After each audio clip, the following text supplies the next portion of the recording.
Chapter 900. What? What is that? Far away in Eulalia, in the Tower of Babel, a group of gods from the heaven looked at the apocalyptic scene in the divine mirror, and they all fell into an indescribable shock. On the projection-like screen, the magnificent city was being ravaged by a huge tornado that fell from the sky. The city walls were directly destroyed. The buildings were shattered into pieces one by one. Terrifying sand and dust rose from the ground. The world was pitch black. In the city, everything was twisted into pieces of rubble by the huge tornado. The rubble was swept into the tornado and blown into the sky. The gods could even see the adventurers belonging to Apollo's clan tumbling like rags in the huge tornado. It was as if they were thrown into a huge washing machine, constantly churning and making shrill screams. If such a scene couldn't be called terrifying, then what could be considered terrifying? Of course, for these gods, a tornado was nothing. However, from the tornado, every god present felt a sense of destruction, causing the hearts of these transcendental existences to tremble. Yes. Tremble. Gods, tremble. As a result, the entire Tower of Babel began to be filled with a deathly stillness. Compared to the gods who were all shocked on the spot, Apollo was completely stunned as he watched the members of his clan being engulfed by the huge tornado. Hestia, who was sitting in the corner, also opened her eyes wide. She stared blankly at the apocalyptic scene in the divine mirror. For a moment, she didn't know how to react. Hestia knew that Noah was definitely not an ordinary human being. How could an ordinary human be able to perform miracles that had never been done by other humans before? Hestia, who had witnessed Noah's incredible feats with her own eyes, never doubted that Noah was mysterious. She also knew that Noah must be hiding some big secrets. But Hestia didn't expect that Noah's miraculous abilities were still beyond her imagination. What kind of person is that child? A god from an unknown place murmured this sentence, but it was also the deepest thought in the hearts of all the gods present. Only Freya stared at the divine mirror. Standing in front of the city that was gradually being uprooted by the huge tornado, Noah's robe was fluttering wildly in the wind, but he stood still like an indomitable hero. Now, his body was trembling. At this time, in Freya's eyes, the brilliance of Noah's soul, which was originally as hot and dazzling as the sun, instantly soared countless times.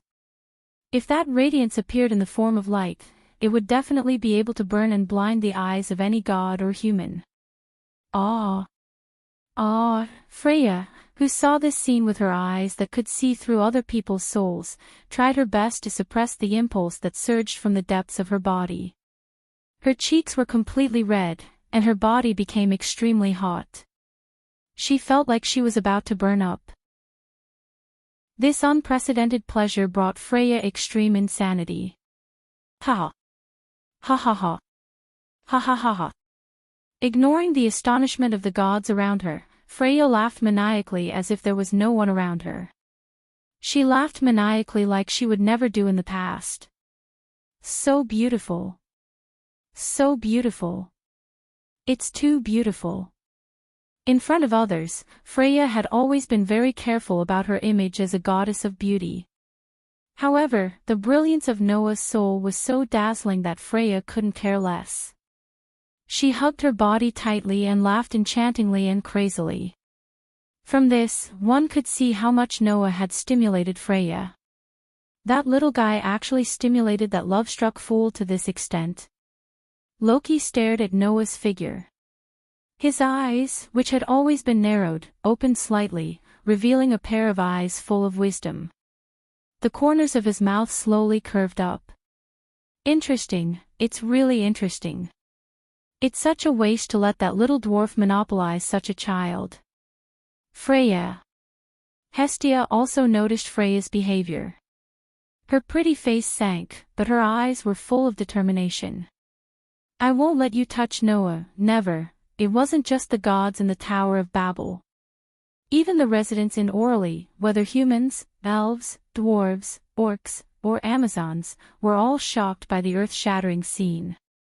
However, these residents of the lower realm were not like the gods, who could feel the sense of destruction that the huge tornado carried that even the gods could not ignore.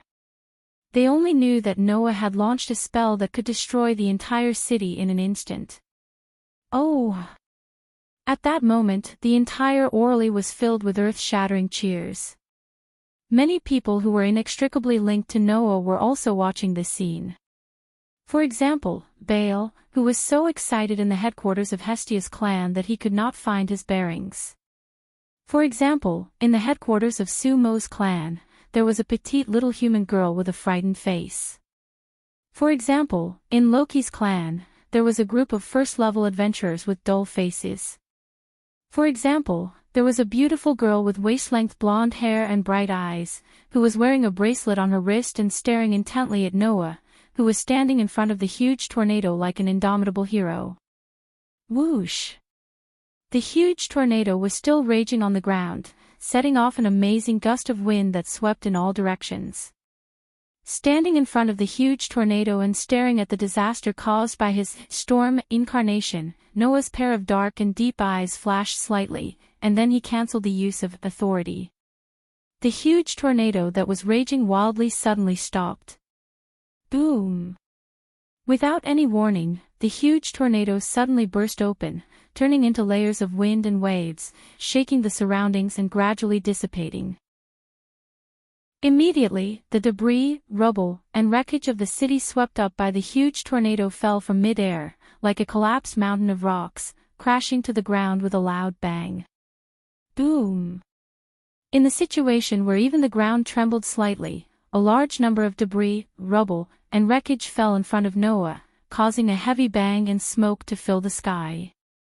It didn't take long for the world to return to calm from the state of destruction just now, as if nothing had happened. However, the sturdy city had been completely reduced to ruins. This told everyone that everything was real. In the ruins of the dilapidated city, the members of Apollo's clan were either buried under the rubble or lying on pieces of broken building wreckage. All of them were motionless. Although they looked like they were dying, in fact, these people didn't suffer much damage at all, they just fainted. After all, the tornado just now was mainly used by Noah to destroy the city. The power had been deliberately suppressed by Noah to the point where it wouldn't kill people. Looking at the huge ruins, Noah curled his lips, lifted his feet, and walked purposefully in one direction of the ruins. After crossing the piles of rubble, pieces of debris, and wreckage of buildings, Noah came in front of a person lying on the ground and looked at him condescendingly. "How do you feel?" "Captain Jacintos." It was none other than Jacintos. Under Noah's purposeful control, the rest of the people didn't die, they just fainted. Only Jacintos still maintained a certain degree of consciousness. Jacintos, who was lying on the ground, raised his head with difficulty and looked at Noah, who was looking at him condescendingly. He looked around at his companions who had fallen in the ruins, and his body began to tremble. "You! How dare you!" Like an injured beast, Jacintos roared at Noah with his eyes wide open. "I want you to die!" With a roar, Jacintos' body suddenly shot out, and he viciously pulled out the wavy long sword, which directly tore the air apart, and attacked Noah with a sharp sound. Chapter 901. Hiya! In the roar that was no different from the roar of a wild beast, Jacintos, who was holding the wavy sword, madly dashed toward Noah with bloodshot eyes. At this moment, Jacintos, whose rationality had completely collapsed, only had hatred for Noah left in his heart. As a result, Jacintos, who had fallen into madness, suddenly forgot about it. Not long ago, when he faced Noah alone, what happened to the leader of the Apollo clan, who only had LV3? A cold light flashed in Noah's eyes as he looked at Jacintos, who was charging at him. Noah had always hated mindless massacres. Therefore, Noah purposely suppressed the power of the storm for the ordinary members of Apollo's minions who were once forced to join Apollo's minions by various underhanded means. He only allowed the storm to destroy the city and did not cause much damage to the members of Apollo's minions. But Jacintos was different.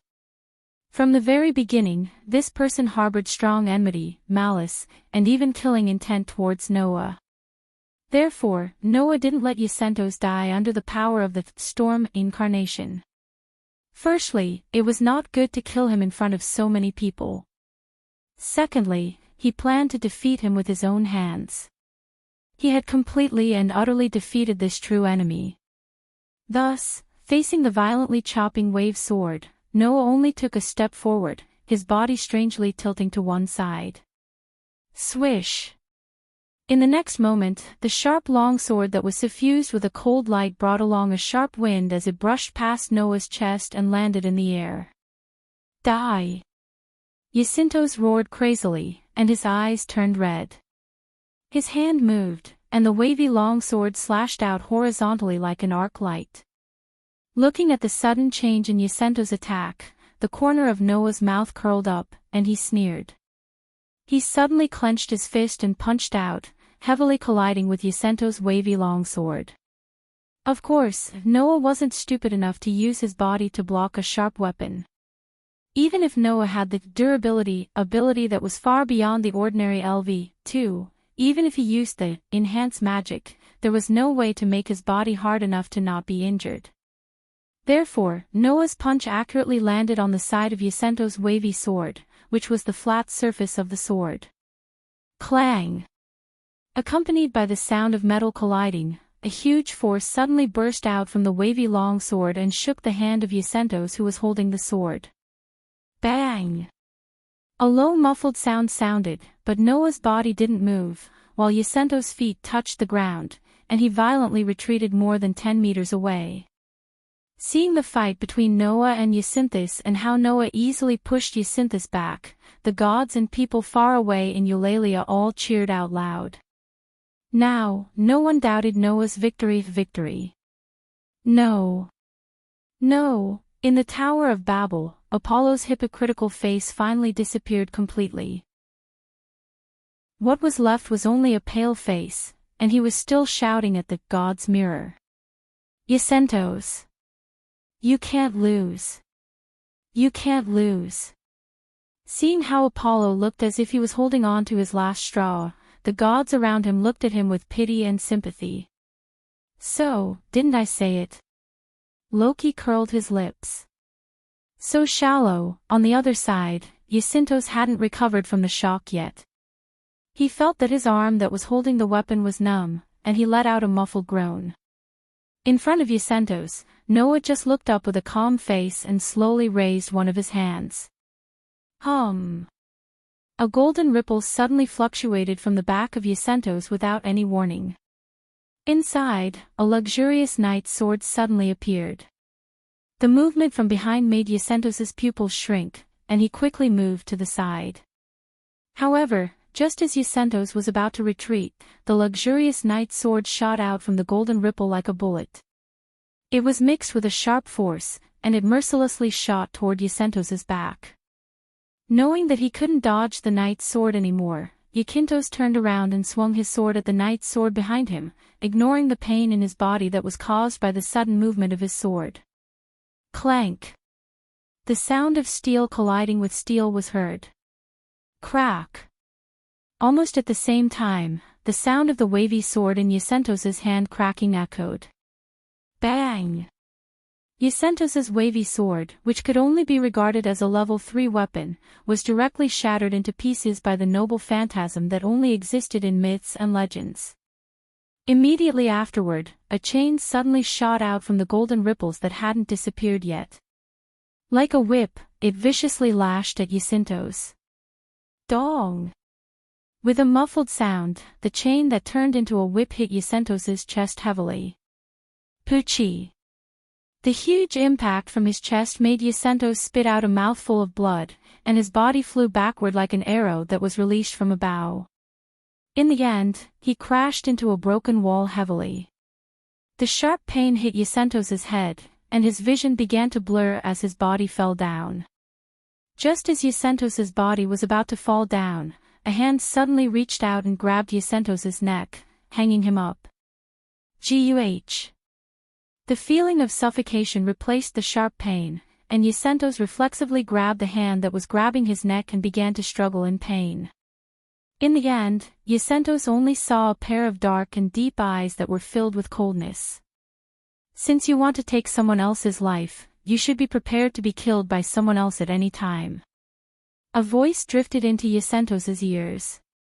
In order not to bring trouble to Hestia, I'll leave your life with her for now. In a few days, I'll go and get it myself, together with your most disgusting master god. After that, Yacentos's consciousness began to fade away and completely disappeared. Oh, oh, oh, oh, oh. In the divine mirror, Noah threw Yacentos's head down on the ground like a rag and then turned around and left as if he had done something insignificant. The residents in Eulalia's divine mirror cheered loudly. Dang! The bell that announced the outcome of the battle echoed throughout the city. The battle is over. On the stage of the headquarters of the guild, the broadcaster leaned forward and shouted at the magic stone product in his hand with a red face. The winner is Hestia's family. The announcement of the victory made the residents cheer and the gods in the Tower of Babel laugh with satisfaction. As far as entertainment was concerned, the shock brought by Noah was sufficient entertainment. The gods were satisfied. Only Apollo retreated with a pale face. However, at this time, Hestia suddenly stood up from her seat at the round table and looked at Apollo with the most beautiful smile. That smile made Apollo's heart tremble. I remember that I haven't asked for the victory of the war game, right? Hestia's smile became more and more beautiful as she faced Apollo, who wanted to take her favorite child by force. Have you made up your mind? Apollo finally realized what kind of person he had offended. His face turned pale as he cried out in alarm. Wait! Who will wait for a pervert like you? I've tolerated you for a long time. Hestia shouted angrily. Apollo! I order you with the right of the winner of the war game. I'll confiscate all your property. Disband your clan tribe. I'll banish you forever. You're not allowed to step into Eulalia for the rest of your life. Ah!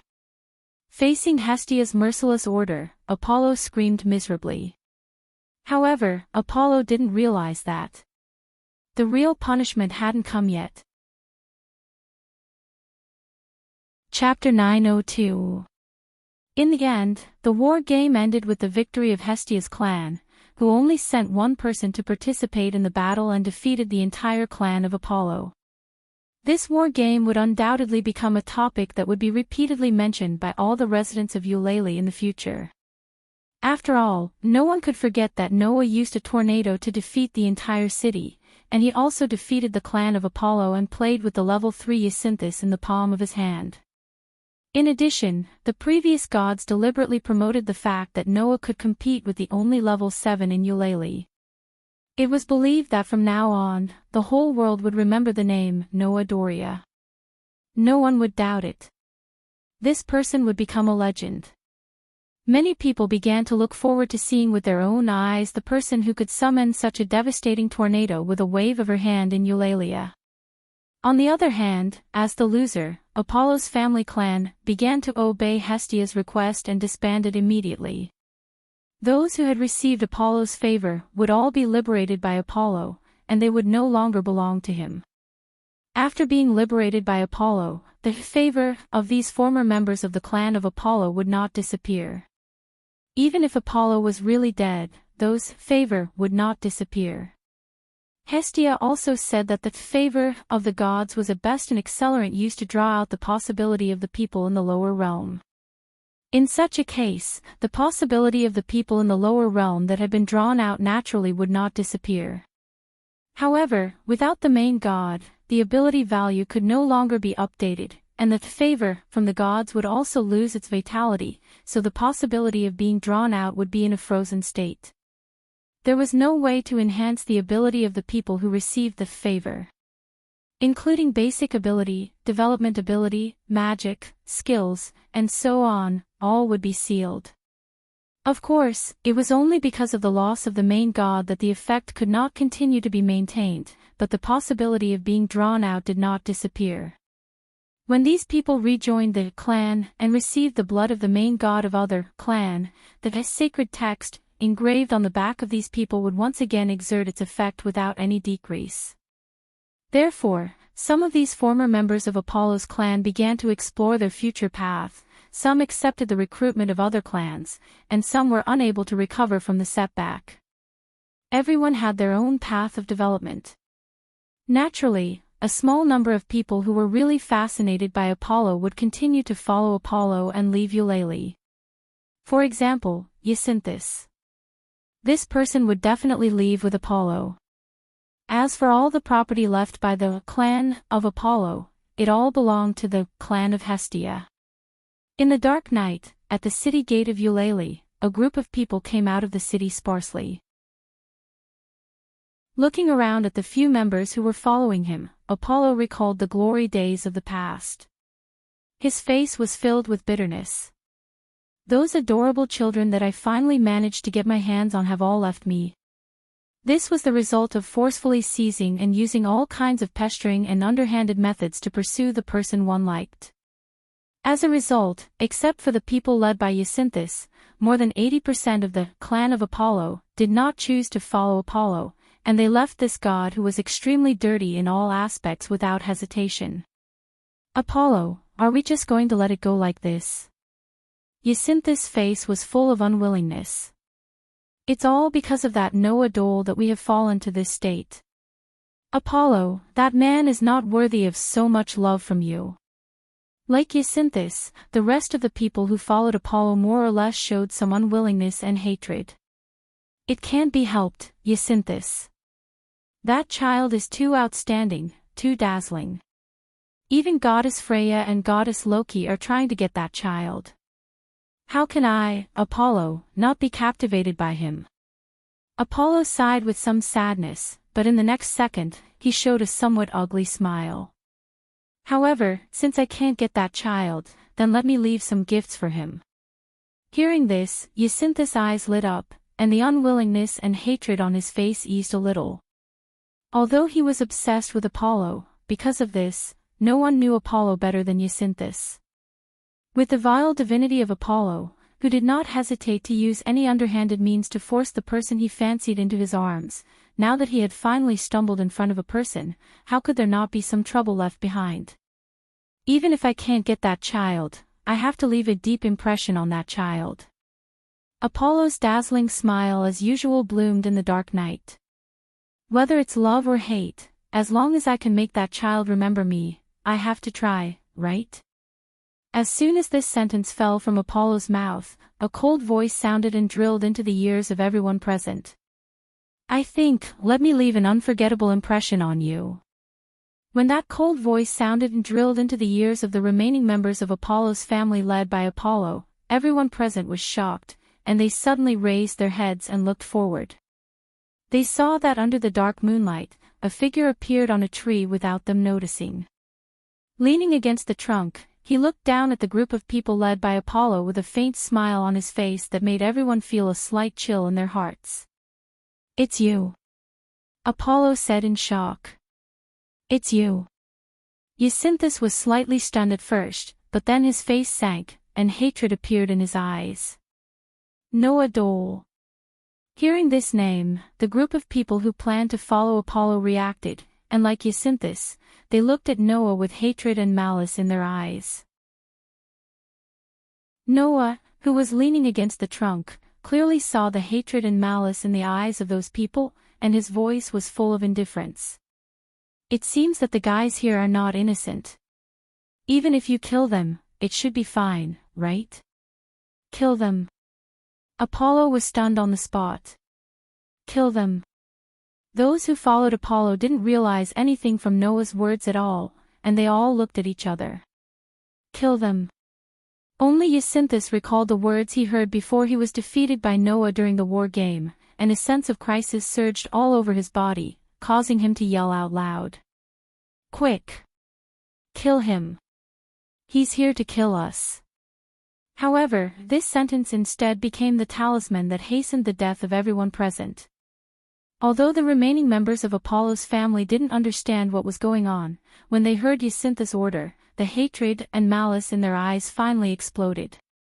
The hatred and malice in these people's hearts had already reached the limit of the culprit who forced them into this situation. It was to the point that these people had forgotten. This person in front of them was not someone they could deal with. Hiya.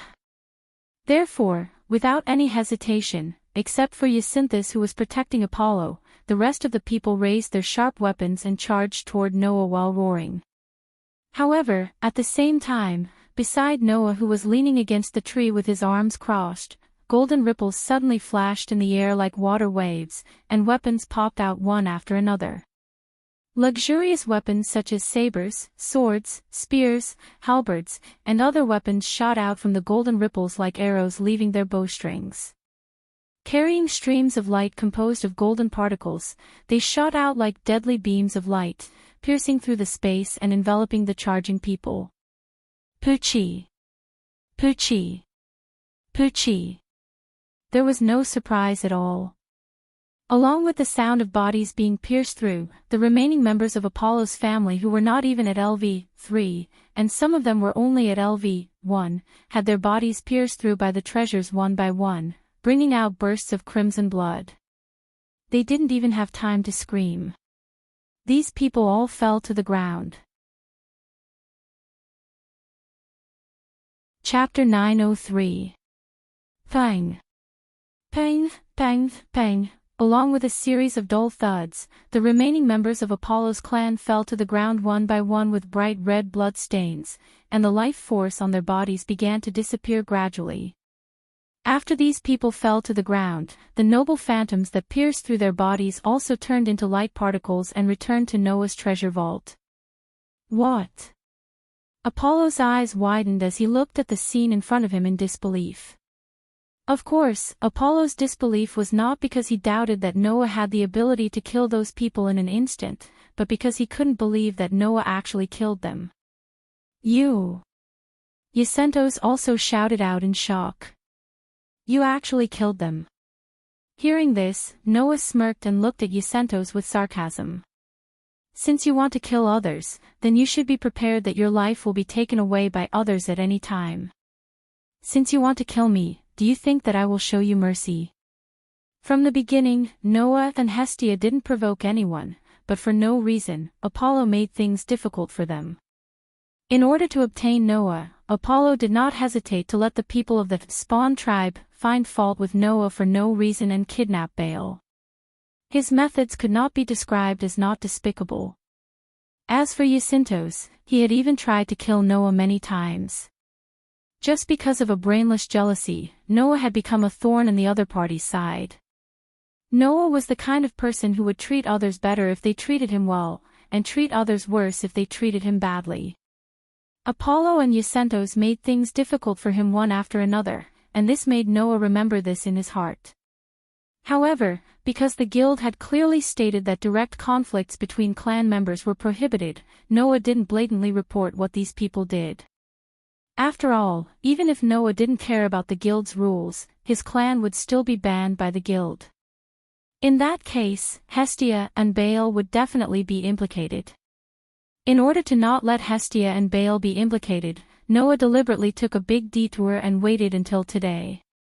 Now, the entire clan of Apollo had been disbanded, and the innocent people who were forced by Apollo had all left Apollo's side. Only these people who were on Apollo's side were left. In addition, Apollo had been exiled from Eulalia forever, so even if Noah killed these people here, it wouldn't attract anyone's attention. I have tolerated you for a long time. Noah jumped down from the tree and landed steadily on the ground. There were golden ripples floating behind him like a shadow, and they moved with Noah's movement. Raising his head, Noah looked at Apollo and Jacinthus, whose expressions changed drastically. He no longer concealed the coldness in his eyes and released a shocking murderous intent. Today, let me settle this score with you. Feeling the shocking murderous intent from Noah at this moment, not to mention Yacentos, Apollo was the first one who couldn't take it. He took a step back and screamed with a pale face. Yeah. Yacentos. Hearing the screams of Apollo, although Yacinthus was also shocked by the shocking murderous intent, and his body was frozen on the spot, the fear in his heart aroused even more intense unwillingness and hatred towards Noah, making him scream hysterically. You, a lowly and weak adventurer from a clan, want to kill me? Dream on. Twice. From beginning to end, Yacinthus had been defeated by Noah twice without being able to fight back. Yacentos knew that with his strength, there was no way he could win against this terrifying opponent in front of him. However, in the previous 2 battles with Noah, Yacentos also had trump cards that he hadn't used yet.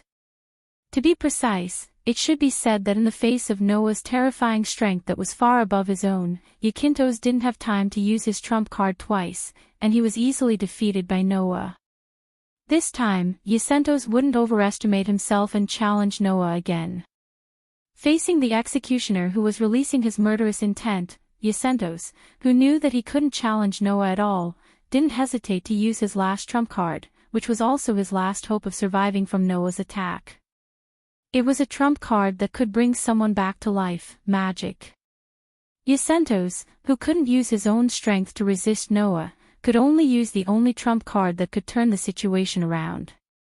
Yacentos immediately jumped back with all his strength. My name is Love, the darling of light. I offer myself to my son. My name is Sin, the envy of wind. I summon a gust of wind to be cast will of fire. Come on, wind of the west. In this jump, under the threat of death, Yacentos chanted his magic incantation at an unprecedented speed, and the huge amount of magic power transformed from his mind power surged back and forth around Yacentos. Seeing this, Noah narrowed his eyes, but he didn't stop Yacentos. He just stood there without moving. Seeing this, Yacentos was happy and angry. He was happy that Noah didn't want to stop him from using magic. He was angry that Noah underestimated him. Under the control of his emotions, Yacentos roared, twisted his upper body, lowered his center of gravity, and lowered his left arm while raising his right arm high. His posture was like a sports player throwing a discus. Whang! The magic power that surged around Yacentos suddenly condensed on his right hand and turned into a bright, hot disk that looked like the outline of the sun. Zephylos. As Yacentos roared the name of the magic spell, he swung his arm and pushed his right hand hard, throwing out the big disk that looked like a real discus. Whang! The bright and dazzling sun suddenly rotated at a high speed, emitting a trembling sound that caused the space to tremble. It cut through the space like a ferocious cutting machine, bringing along a stream of light as it shot directly in Noah's direction. Whoosh! However, at the same time, a luxurious spear suddenly bounced up from a golden ripple behind Noah and shot out like a meteor. With a sharp piercing sound, it collided with the dazzling sun that was coming at him. Dong! A muffled sound that shook the air suddenly sounded. A burst of extreme shockwaves exploded. The bright, dazzling sun only froze for a moment. Then, it was pushed back by the spear that collided with it. Bang! Therefore, the bright, dazzling sun directly exploded under the unparalleled impact, scattering into sparks all over the sky. Yacentos didn't even have time to react before the luxurious spear shot out from the sparks all over the sky. Under Yacentos' horrified expression, the spear resisted the fierce wind and landed on Yacentos' chest. Pook! The sharp spear pierced through Yacentos' chest, causing blood to splatter everywhere. Then, the spear that pierced through Yacentos' chest continued to fly forward without slowing down. It carried Yacentos' body and landed on Eulalie's city wall like a bullet. Clang! With a sound of metal colliding, the spear was nailed to the city wall. Naturally, Yacentos, who was pierced through the chest by the spear, was also nailed to the city wall. His eyes were wide open, and blood was flowing out of his mouth and chest, but he couldn't move anymore. Jacintos was dead. Jacintos! Apollo let out a miserable cry. However, at this moment, golden ripples began to reverberate around Apollo, surrounding him within. In the next second, silver chains with wedges of different shapes burst out from the golden ripples. They wrapped around Apollo's body and wrapped around him. Paw! As the chains were pulled, Apollo screamed in pain as he was lifted into the air. Chapter 904. From the moment Jacinthus decided to use magic to gamble everything, to the moment Noah used his noble phantasm to defeat Jacinthus' last resort, Noah killed Jacinthus and hung Apollo up with Enkidu. The whole process didn't even take 20 seconds.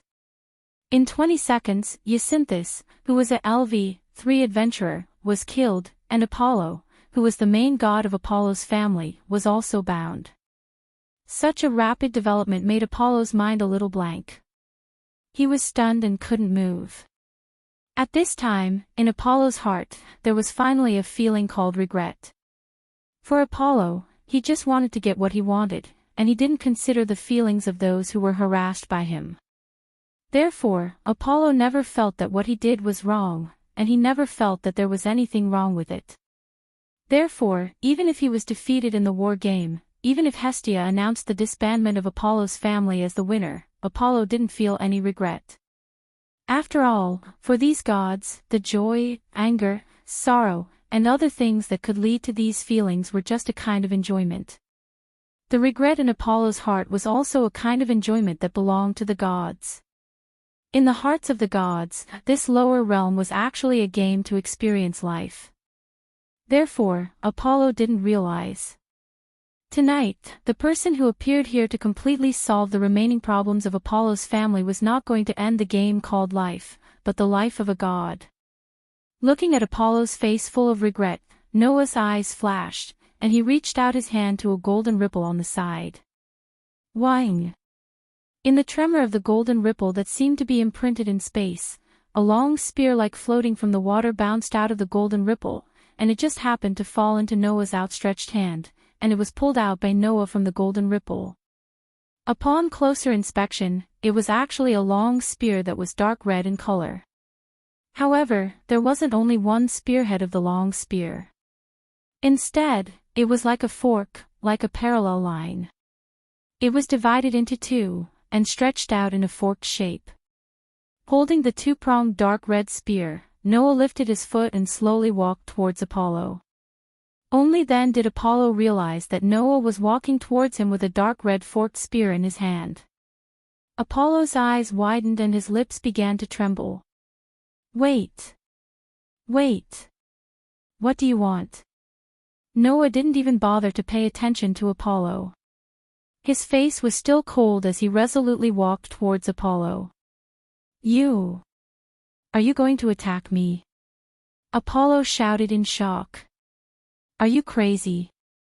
It was no wonder that Apollo was so shocked. This was because to the people of this world, the act of killing a god was an absolute taboo. Only a god could attack a god. Once a god was fatally injured, the divine power sealed within his body would automatically activate to maintain his body's life.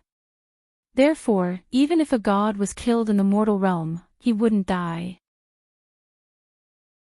However, if a god was injured and needed to activate his divine power to restore his identity and power, then according to the rules set by the gods, even if he didn't use it voluntarily, he would be regarded as using divine power and would be forcibly sent back to heaven. Under such circumstances, Apollo's heart was filled with two other emotions that were on par with regret. First, he was shocked. He was shocked that Noah dared to attack a god despite the absolute taboo. Second, he was anxious. Anxiously, if Noah really did not hesitate to commit a great taboo to kill him, Apollo, whose divine power had been triggered, could only be sent back to the heaven realm. This was something Apollo absolutely didn't want to accept. Wait. Child. Calm down. At that moment, Apollo's voice became like a scream. I admit that I was possessed this time. I shouldn't have attacked you. But that's also because you're too outstanding and too cute. For Hestia's sake, please let me go this time, okay? Hearing Apollo's pitiful pleading, Noah finally arrived in front of Apollo. Looking at Apollo's deathly pale face, he sneered. Whoosh! Without any warning, Noah spun the dark red spear in his hand and performed a beautiful spear dance. As Apollo's expression changed, the relic in his hand turned into a red lightning bolt and pierced towards Apollo with a sharp wind. Slash! The familiar sound of a body being pierced echoed in the air. The dark red spear pierced through Apollo's chest and crushed his heart. Apollo opened his mouth and let out a silent scream. He stared at Noah with his eyes wide open, and his eyes were filled with disbelief. Let you go this time. Noah, who was holding the dark red spear, laughed sarcastically. Then, have you ever thought of letting go of those innocent people whose lives were almost ruined by you, who were taken by force, just this once? Apollo's eyes widened and finally, the light in his eyes began to fade. Clang! At that moment, a strong light that was stronger than any light in the world burst out from Apollo's body and illuminated the darkness. Undoubtedly, the divine power in Apollo's body, which was fatally injured, was triggered automatically to save Apollo's life. The dazzling light kept flowing around Apollo's body and restored the light in his eyes that was about to fade away. Buzz! However, at that moment, the dark red spear that pierced through Apollo's heart suddenly trembled and released a red light that was even brighter than the light that burst out from Apollo's body. Under this dazzling red light, the light flowing around Apollo's body trembled violently and was actually dispelled. The red light that blossomed from the dark red spear also poured into Apollo's body and attacked Apollo's body that had recovered the identity of a god and even the life in this body.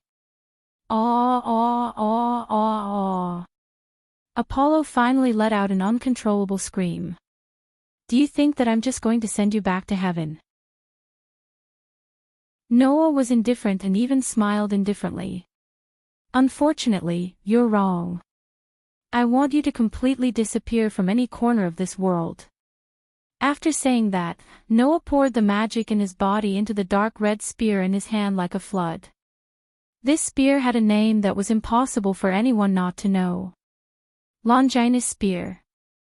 It was a spear that was clearly recorded in the Bible that pierced through the Son of God named Jesus. Because of this incident recorded in the Bible, this spear had the power to cause harm to God.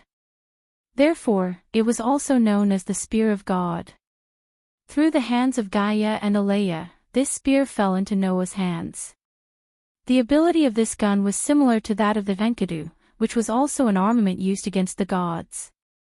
The Heaven's Lock's ability was that the higher the target's divinity, the stronger it would become. The Longinus spear's ability was that the higher the target's divinity, the more damage it would cause. With Apollo's rank as a god, his divinity was high enough to instantly kill him. Thus, in the midst of Apollo's mournful screams, he who was tightly bound by the silver chains was suddenly swallowed by the red light and turned into a burst of light particles, gradually disappearing. Apollo, dead. Perhaps, until the end, Apollo would never believe that in this game called the Lower Realm, he would actually lose his life. However, this world doesn't have Pandora's great curse, so it's impossible for the person who killed God to obtain God's authority. Leaving this sentence, Noah was just about to turn around and leave when a burst of brilliant white light suddenly appeared in front of his eyes from where Apollo turned into light particles and disappeared.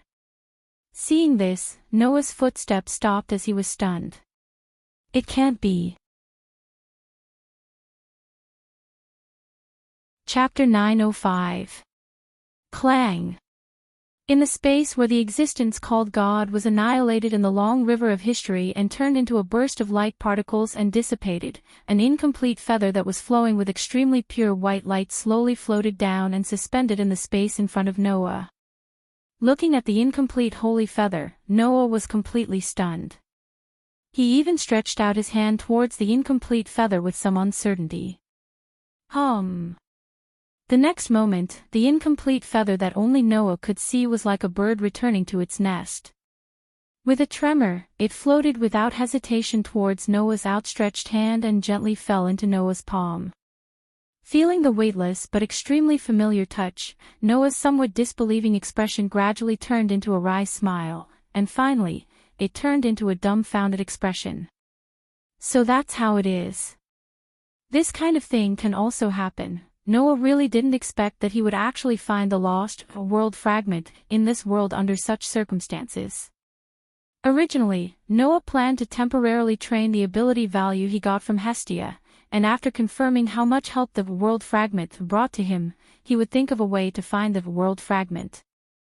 Who would have thought that, in order to get rid of a perverted god who was obviously a male but had designs on her, she had accidentally caused the world fragment to appear.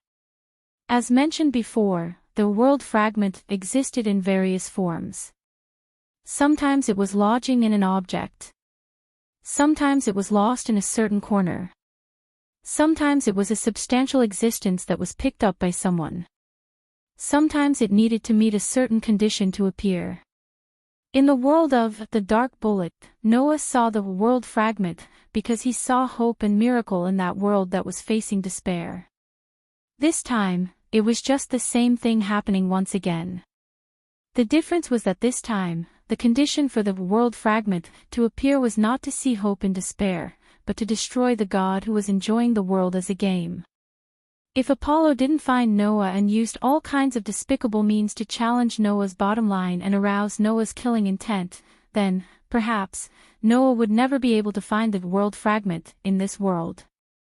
After all, Noah wouldn't suddenly kill a god for no reason, right? Should I say that fate is playing tricks on me? Or is it fate playing tricks on me? After retrieving the world fragment that he accidentally found, Noah looked at the gradually disappearing light particles and smiled slightly. You should feel proud. In the end, your meaningless life made a world be reborn. After saying that, Noah looked around. Looking at the remaining scourges of Apollo's family on the ground and Jacinto's who was nailed to the city wall by a spear, he waved his hand, and golden ripples appeared on the corpses one by one. Immediately, from each golden ripple, a bottle filled with an unknown liquid appeared and smashed on the corpses. Bang, bang, bang, bang. The bottles exploded one by one, and the liquid inside directly drenched the corpses. Bang! Then, a burst of scorching flames suddenly burned from the corpses and covered them all. In this way, including the god, the entire Apollo's family disappeared without a trace. Noah looked at the dark moonlight, turned around, and walked into Orly's house. Cheers! In the base camp of Hestia's family, Noah, Hestia, and Baal were all holding a drink in their hands, and with a crisp, ding sound, they clinked their drinks with each other. At this moment, on the table in front of the three of them, there were plates of hot dishes piled up, and some of them could only be stacked on top of each other. It was obvious that Noah, Hestia, and Baal were holding a small celebration party. It had been several days since the end of the war game. Because they had been busy receiving the property left behind by Apollo's family, Noah and the others hadn't been able to hold a celebration party. Today, when Hestia came back, she immediately said that the property of Apollo's family had been received, and even the base camp of Apollo's family had been sold for money, so they could hold a celebration party. Upon closer inspection, one could see that in the corner of the hall, there were sacks the size of sacks. Of course, those sacks weren't filled with rice, but with golden coins. Those were all brought back by Hestia after she had converted the property of Apollo's family into money. Noah still remembered that Baal's eyes almost popped out of their sockets when he saw those sacks filled with dazzling gold coins. It was really hilarious. But, is this okay? Noah, who had finished his drink, looked at Hestia and asked. Forget about the other things, but the base camp of Apollo's family is said to be very grand. Why did you sell it? Don't you want to live in a grand house? It must be known that Apollo's family was the backbone of the forces in Orly. There were 110 combatants who participated in the war game alone. To let so many people live in a base camp, one could imagine the size of the base camp. Even if it couldn't be compared to the base camp of Loki's family, which could accommodate thousands of people, it definitely wouldn't be worse than this house that could only accommodate 3 people. Why didn't Hestia want to move there? There's no need for that now, Hestia said without hiding anything. Not only did you buy this house, Noah, but we've also lived here for less than 2 months. I feel a little reluctant to give it up so casually. Anyway, there are only 3 of us, so there's no need to live in such a big place.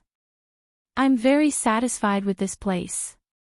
I also think this place is good, Bale nodded and said embarrassedly. I won't be used to living in a place that's too big. But, I don't think it's good to sell the mansion so casually, Noah scratched his cheek and said. After the war game, after seeing my performance, there should be a lot of people who want to join our clan tribe.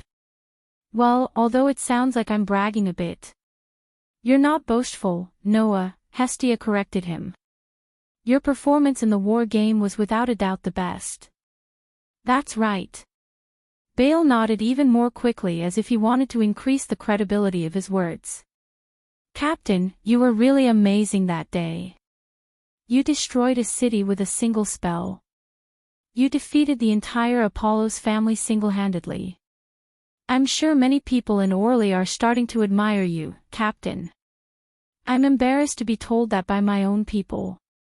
Noah smiled embarrassedly and shrugged. If that's the case, many people will want to join our family. When that time comes, this small place won't be able to accommodate so many people, right? You're right. Hestia's expression became a little uncertain. It's just that I don't want to suddenly increase the number of members. You don't want to suddenly increase the number of members? Bale was stunned. You don't want to suddenly increase the number of members? Noah was also stunned. Why is that? Hearing this, Hestia couldn't help but recall what had happened when the war game announced the victory of Hestia's family. She had judged Apollo and waited until the gods began to leave the Tower of Babel. After Hestia judged Apollo, the gods who were gloating over Apollo's misfortune took the initiative to escort Apollo and witness him passing the property of Hestia's family to Hestia. Seeing Apollo being escorted away by the gods, Hestia was in a good mood and planned to follow them. Hestia. At this time, a voice stopped her. Chapter 906. Hestia. The voice that called out to Hestia was an extremely seductive voice that could make one's body go numb, as if one's soul would be taken away. Hearing this voice, the smile on Hestia's face froze as her heart sunk. However, Hestia couldn't ignore the voice. She slowly turned around and looked at the source of the voice. A beautiful silver-haired goddess stood up from a seat at the large round table and came to Hestia with a gorgeous smile on her face. Seeing this smile, Hestia's heart sank even deeper. It was not a friendly smile at all. It was as if she was looking at a childhood friend who had taken away her favorite toy. It was a smile as if she had done something wrong. That child is really outstanding. Hestia naturally knew who Freya was referring to. Biting her lips, the petite goddess glared at Freya. So, what do you want? It's nothing. Freya smiled sweetly as if she was talking to herself. Originally, I wanted to observe the child for a while because he seems to be hiding a lot of secrets. Even I don't dare to say that I can win him over. Noah is not a toy. Hestia resolutely interrupted Freya's mutterings. Don't take him away as if he's an object. In terms of affection, Freya was almost no different from Apollo. In terms of cruelty, Freya was even more ruthless than Apollo. At least, after Apollo had won the girl's heart, he would treat her like a human. But Freya treated the person she liked like a collector's item. Anyone who was a goddess would know that Freya had a hobby of collecting children from the lower realm. Especially those who had outstanding souls. Freya was like a drug addict who was chasing after drugs. It could only be described as crazy. In the past, before Freya descended to the lower realm, she had collected the souls of those who were called heroes by the people of the lower realm. She hid them in her palace more than once. After loving them for a while, she lost interest in them and kept them in her palace. She did not allow them to reincarnate. Those who had made great contributions to the people of the lower realm were given the cruelest ending. That was why Freya knew. If Noah fell into Freya's hands, he would not have a good ending. As if she had seen through Hestia's thoughts, Freya smiled. Her smile was quite creepy. I'm sorry, Hestia. This time, you really misunderstood me. Misunderstood? Hestia raised her eyebrows. What do you mean? You think I'll treat that child as a collector's item, right? The smile on Freya's face became more and more creepy. In the end, it could even be described as crazy. But you're wrong, Hestia. You don't have the same eyes as me. You don't know what that child means to me. As she said this, Freya raised her head. It was as if she could see Noah's face from the ceiling. Her pretty face became infatuated with him. That child's brilliance is too dazzling. No matter who it is, whether it's in the past or in the future, I'm sure that no one can match that child's brilliance. No, it should be said that no one can match that child's brilliance. I'm infatuated with him. This kind of infatuation is not on the same level as the other children I used to treat. Freya's tone was full of extreme love. Think about it, Hestia. If you live in a desert and only get a drop of water every day, you cherish the water so much that you don't even want to drink it and can only store it away. But one day, a sea suddenly appears in front of you. That feeling is that you feel. Now, that's how I feel. Freya met Hestia's gaze with a burning gaze. If the children I got before were only drops of water, then that child is a vast sea.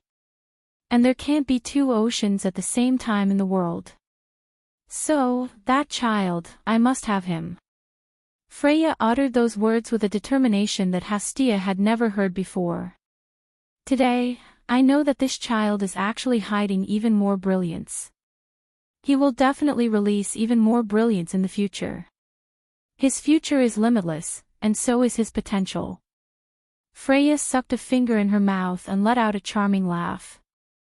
Hestia, I won't give him to you because you can't see that child's brilliance at all. You'd better be mentally prepared. Freya, who was shocked by Freya's burning gaze and love that was even hotter than the sun, bit her lips harder and harder, but she still said this sentence with great determination. I won't give Noah to you. Absolutely not. Is that so? Freya smiled leisurely. In other words, you're going to play a war game with me. Freya's words made Hestia's heart tremble slightly. A war game. With only 2 members of a clan, she was going to challenge one of Eulalie's strongest clans. And it was a clan that not only had Eulalie's only LV7, but also had close to 10 level 1 adventurers. This was no longer something that could be described as madness and suicide. But Hestia still spoke her mind without hesitation. If you want, then I don't mind accepting. The unexpected answer made Freya raise an eyebrow and look at Hestia meaningfully. Is that child that important to you? Of course. Hestia looked straight at Freya. He's the only one who didn't mind when I was at my lowest. He's my most important family member. Family member. Freya's eyes widened slightly, and then she seemed to be amused. She bent down, put her mouth close to Hestia's ear, and whispered seductive words. No, Hestia, if that's all you have for that child, it's nothing compared to my love for him. If we compare our love for that child, I won't lose to you. Hestia did not move at all. She ignored Freya, who had put her mouth close to her ear and was very close to her. She continued to stare straight ahead as she spoke. How can a fickle god like you have so much love for Noah? Is that so? Freya's smile did not fade, and then she said something that shocked Hestia. Then let me tell you, if that child can hold me in his arms, then I won't be interested in any other man in my life, including the children I had before. This is my love for him. What? Hestia finally took a step back and looked at Freya in shock. Freya's affectionate nature could no longer be described by her personality, but by her own divinity and divinity. Ryder once said that her sister was destined to be violated, and there was no other way to preserve her purity other than death. She was like a goddess who was destined to have such a fate. Freya's affectionate nature had also risen to the level of fate. It was precisely because the gods had the same thing that they were eternally unchanging. But I'm willing to change for that child, Freya said with a smile without a trace of confusion. Now, do you understand the extent of my love for him? Hestia could not say a word. For now, I won't do anything to that child. Freya showed a charming smile. After all, you only need family. When your family grows to a certain extent, then I'll go find him. With these words, Freya turned around and left the scene with her melodious footsteps. Hestia looked at Freya's back as she gradually disappeared into the distance. She lowered her head, and her eyes were filled with uncertainty. Chapter 907. She couldn't help but bite her lip when she recalled what had happened back then. Noah and Baal exchanged glances with each other when they saw Hestia suddenly falling into silence. What's the matter? Noah keenly sensed that Hestia seemed to have something on her mind. Did something happen? Hestia didn't speak. She just raised her head and stared at Noah. After a while, she suddenly hugged Noah. Baal's eyes widened and his face flushed. Even Noah was a little startled by Hestia's sudden action. It couldn't be helped. The impact of Hestia's petite yet beautiful figure was simply too wonderful for words. No matter how much time had passed, Noah still couldn't get used to this contrast. Noah's tone sounded annoyed as he couldn't control his emotions. Hey, didn't I tell you not to hug me so easily? Before Noah could finish his sentence, his voice suddenly weakened. Hestia, who was hugging Noah tightly, was trembling slightly.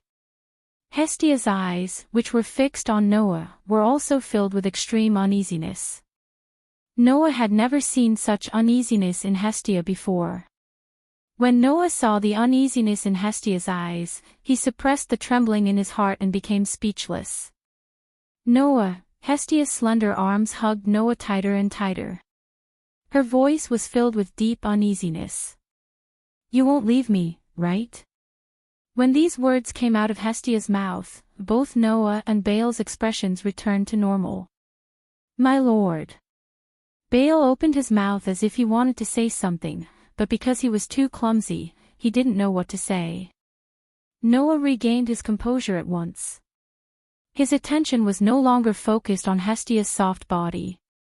He put his hand on Hestia's head and gently stroked it as if he was comforting her. Why did you suddenly say that? Because I'm not as smart as Loki, and I'm not as charming as Freya. Even Apollo's brain is much better than mine. A useless god like me can't do anything other than hide at home and read books all day. Hestia's tone was full of dejection. You, on the other hand, not only have terrifying potential, talent, and possibilities that even the gods can't see the bottom of, but even Eulalie's only LV7 couldn't do anything to you. You uprooted the entire spawn of Apollo, and Freya and Loki even threatened that they couldn't take you away by force. Is it really okay for an excellent child like you to follow a useless god like me? Saying this, Hestia's lips trembled, and her expression revealed an unprecedented weakness. Do I really deserve to have you? In just one or two sentences, all of Hestia's uneasiness and weakness were exposed. But there was nothing she could do about it. Just like what Hestia had said, Noah's performance in the past 1 to 2 months was unparalleled, even if he had obtained the two most powerful spawns of Ololai, Freya's spawn and Loki's spawn, which were also known as the twin kings of Ololai, Noah's performance was unparalleled. Freya once said that Noah's brilliance was the most dazzling she had ever seen in her life. Even if it was the eternal calamity, no one could match it. Although Hestia couldn't see the brilliance of Noah's soul, in the past 1 or 2 months, she had seen the incredible and terrifying possibilities in Noah's body with her own eyes. Therefore, Hestia had reason to believe everything Freya said.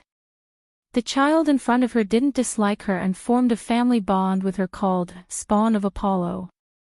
No matter in the past or in the future, there couldn't be a better existence than him. Did she really deserve to have such an excellent human being who was like the darling of the world? After the conversation with Freya and witnessing Noah's growth and achievements with her own eyes, Hestia really didn't think that she deserved to be with Noah. Even if Hestia was a god. Or rather, it was precisely because Hestia was a god that she thought that she wasn't a good match for a child from the lower realms. That was sufficient proof of how outstanding Noah was. Such an excellent child shouldn't be with a useless god like him, and she shouldn't be with a weak clan like Hestia's clan. Hestia, who had this thought, felt really uneasy and scared. This was definitely the first time in her life that she felt so uneasy and scared. One could imagine how important Noah was to her as a family member. Sensing the uneasiness and fear in Hestia's heart, Noah was silent for a long time. After a long time, he sighed. "Don't you want me to stay in this spawn of Apollo?" "How is that possible?" Hestia couldn't help but raise her voice and refute. "I'm glad that I met you in the bookstore at that time." This was the truth of Hestia's words. Hestia was really glad that she could meet Noah in the bookstore at that time. After all, at that time, Hestia basically had nothing and even relied on Hephaestus to maintain her basic necessities. She was poor and didn't even have the ability to feed herself a full meal, let alone a place to live. Apart from ordinary peasant children like Baal who came from the countryside and was rejected by any spawn of Apollo, basically no one would be willing to join such a spawn of Apollo, let alone a child with great potential. However, Noah, who was more excellent than anyone else in this world, chose to join Hestia's spawn of Apollo without the slightest disdain, so that Hestia wouldn't end up being kicked out of the house by Hephaestus. Therefore, Hestia really attached great importance to Noah. She attached great importance to Noah, and sometimes even couldn't help but rely on Noah. It was all because of that one chance encounter. However, the more she attached importance to Noah, the more she couldn't help but think this way. Was it really a good idea for such an excellent child like Noah to follow a useless god like her? She didn't know that the strength of the over-god and the size of their forces were not factors that could affect Noah's decision at all. "Then, do you still remember what you said when you invited me to join your spawn of Apollo?" Noah couldn't help but caress Hestia's head. "You said that joining the spawn of Apollo wasn't to become a pawn of Apollo, but to become a family member, right?" Hearing Noah's gentle voice, Hestia nodded subconsciously. "That's what attracted me," Noah said with a smile. "To me, family is a very special existence." "A special existence," Hestia murmured. "That's right," Noah said with some nostalgia. "Because I was picked up by a very kind old man in the wild, and that's how I became a family member." "Picked it up?" Hestia was startled and said with uncertainty. "So, you..." "Yes," Noah said with a wry smile. "I was originally an orphan, right?" Hestia fell silent. "Like you, I also feel that it was a very fortunate thing to be able to meet my grandfather at that time. Otherwise, I really don't know what would have become of me," Noah said and patted Hestia's head.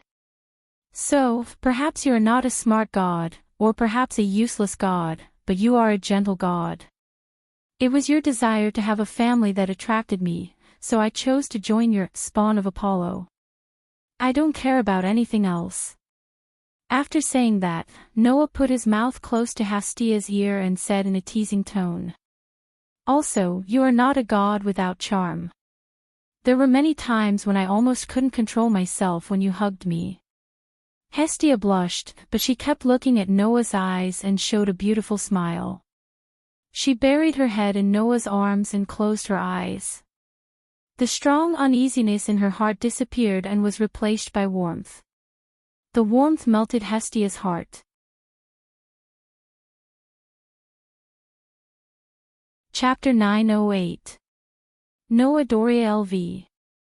2 Power, SSS, 1307, SSS, 2000, Durability, SSS, 1310, SSS, 2000, Dexterity, SSS, 1308, SSS, 2000, Dexterity, SSS, 1318, SSS, 2000, Magic, SSS, 1300, SSS, 2000, Mystery, IH Magic, Skill Frowny Face Protection from the World, Permanent Skill. Equal to Luck. Events that were directly related to luck would eventually lead to the most favorable outcome. The next day, Hasti updated Noah's ability value. Looking at the ridiculous increase in Noah's ability value, even though she was already numb to Noah's growth, she still could not help but twitch her face. Silently pressing the updated sacred text and the blue light that bloomed from the engraving on Noah's back, Hestia turned around and sat at the end of the bed. She crossed her arms and fell into deep thought. Noah, who sensed that the ability value had been updated, turned his head and saw Hestia's face. He couldn't help but feel strange. "What's wrong this time?" "It's nothing," Hestia replied half-heartedly. "I'm just thinking about what you did during the war game." "What did I do?" Noah blinked. "Is that important?" "I think, if someone can grow up in the same way as you, what did you do during the war game will definitely become a piece of information that everyone in the world would treasure." Hestia's tone was quite strange. After all, the speed of growth is so fast that it's a bit strange. Noah was almost confused by Hestia's reaction and could only helplessly say, "Don't worry." He could only say helplessly, "Don't keep me in suspense." "Is there something wrong with my ability value?" "There is definitely a problem, but it's not a bad problem." Hestia sighed, turned around, and faced Noah. "Although I don't know what else you did during the war game other than defeating Apollo's minions, your experience value seems to have accumulated a lot. You even accumulated a lot of great achievements." "Accumulated a lot of great achievements?" Noah's heart skipped a beat, and his eyes lit up. "You mean?" "The proficiency of basic abilities has increased by about 3,500, and it has reached the peak. Even the development ability has increased to H level." Hestia smiled bitterly. "Just like the last time, the basic ability at the top has become your cornerstone. In addition, you have accumulated enough achievements. You can already upgrade to the next level, which is LV3. Can I really level up?" Although Noah already had some guesses, he was still a little surprised when he heard Hestia's confirmation. "But why did the proficiency of basic abilities increase so much?" "What's more, it's enough to level up." "I also want to know the answer to this question," Hestia asked. "Undoubtedly, you just updated your ability value before the war game began. After the war game ended, your proficiency suddenly increased so much, and you even accumulated a lot of great achievements. What did you do in the past few days?" "What did I do?" Noah frowned, and then suddenly raised his eyebrows. Could it be that the slaying of Apollo had led to this level of improvement? After all, the amount of experience points and great achievements that could be accumulated from killing a god was definitely not small. Although this god was a little too easy to kill, that's right. However, that was probably because Apollo had really died. That was why he had accumulated so much EXP and great achievements, right? If Apollo was only fatally injured because of Noah and activated his divine power and was sent back to the heavens, then he probably wouldn't have accumulated experience value and great achievements. Perhaps, at that time, if he could fight and kill Apollo when he used his divine power, the experience points and great achievements would be the most terrifying, right? Thinking of this, Noah couldn't help but smile bitterly and looked at Hestia. In other words, it's time to choose a new ability again. Well, it's so cunning to change the topic. Hestia pouted, but she didn't continue to ask. After yesterday's heartfelt conversation, Hestia's feelings for Noah had risen by more than one level. If it was before, Hestia only chose to believe in Noah, then now, she believed in Noah from the bottom of her heart. This time, you can choose two abilities to develop, Hestia said directly. One is magic conduction, and the other is magic defense. Magic conduction and magic defense. Noah was puzzled. Could it be that they are all related to magic? That's right, Hestia explained. The first development ability is the ability of magic conduction. I should have told you last time that it can enhance the power of magic, expand the range of effect, increase the efficiency of mental power, magic power, and other magical benefits when using magic. Only people who have a good grasp of magic can learn this ability. Noah nodded. Indeed, when Noah was upgraded to LV2, magic conduction appeared in the development ability option. At that time, Hestia explained the effect of this ability to Noah. As for magic resistance, it's a new ability that will only appear when you gain experience points that can effectively defend against magic or reduce magic damage, Hestia said as she raised a finger. When you get this ability, it will increase your resistance to magic. No matter what kind of magic attack you receive, the effect and damage will be reduced. I see. Noah whispered softly. Then it is probably because I directly cracked the magic that Jacintos used on me last time, so I got this experience and this ability, right? Then which one are you going to choose? Magic conduction that can increase the effect and power of magic. Or magic defense that can reduce the effect and damage of magic. Hestia said to Noah. I suggest you choose magic defense. It is very useful to be able to reduce the effect and damage of magic. No. Noah shook his head without hesitation. I choose magic conduction. Noah didn't need the ability to reduce the effect and damage of magic at all. With the magic resistance from the God Slayer, why would he need magic defense? Really? Hestia puffed up her cheeks. Well, since it is Noah's choice, then you should have your own considerations.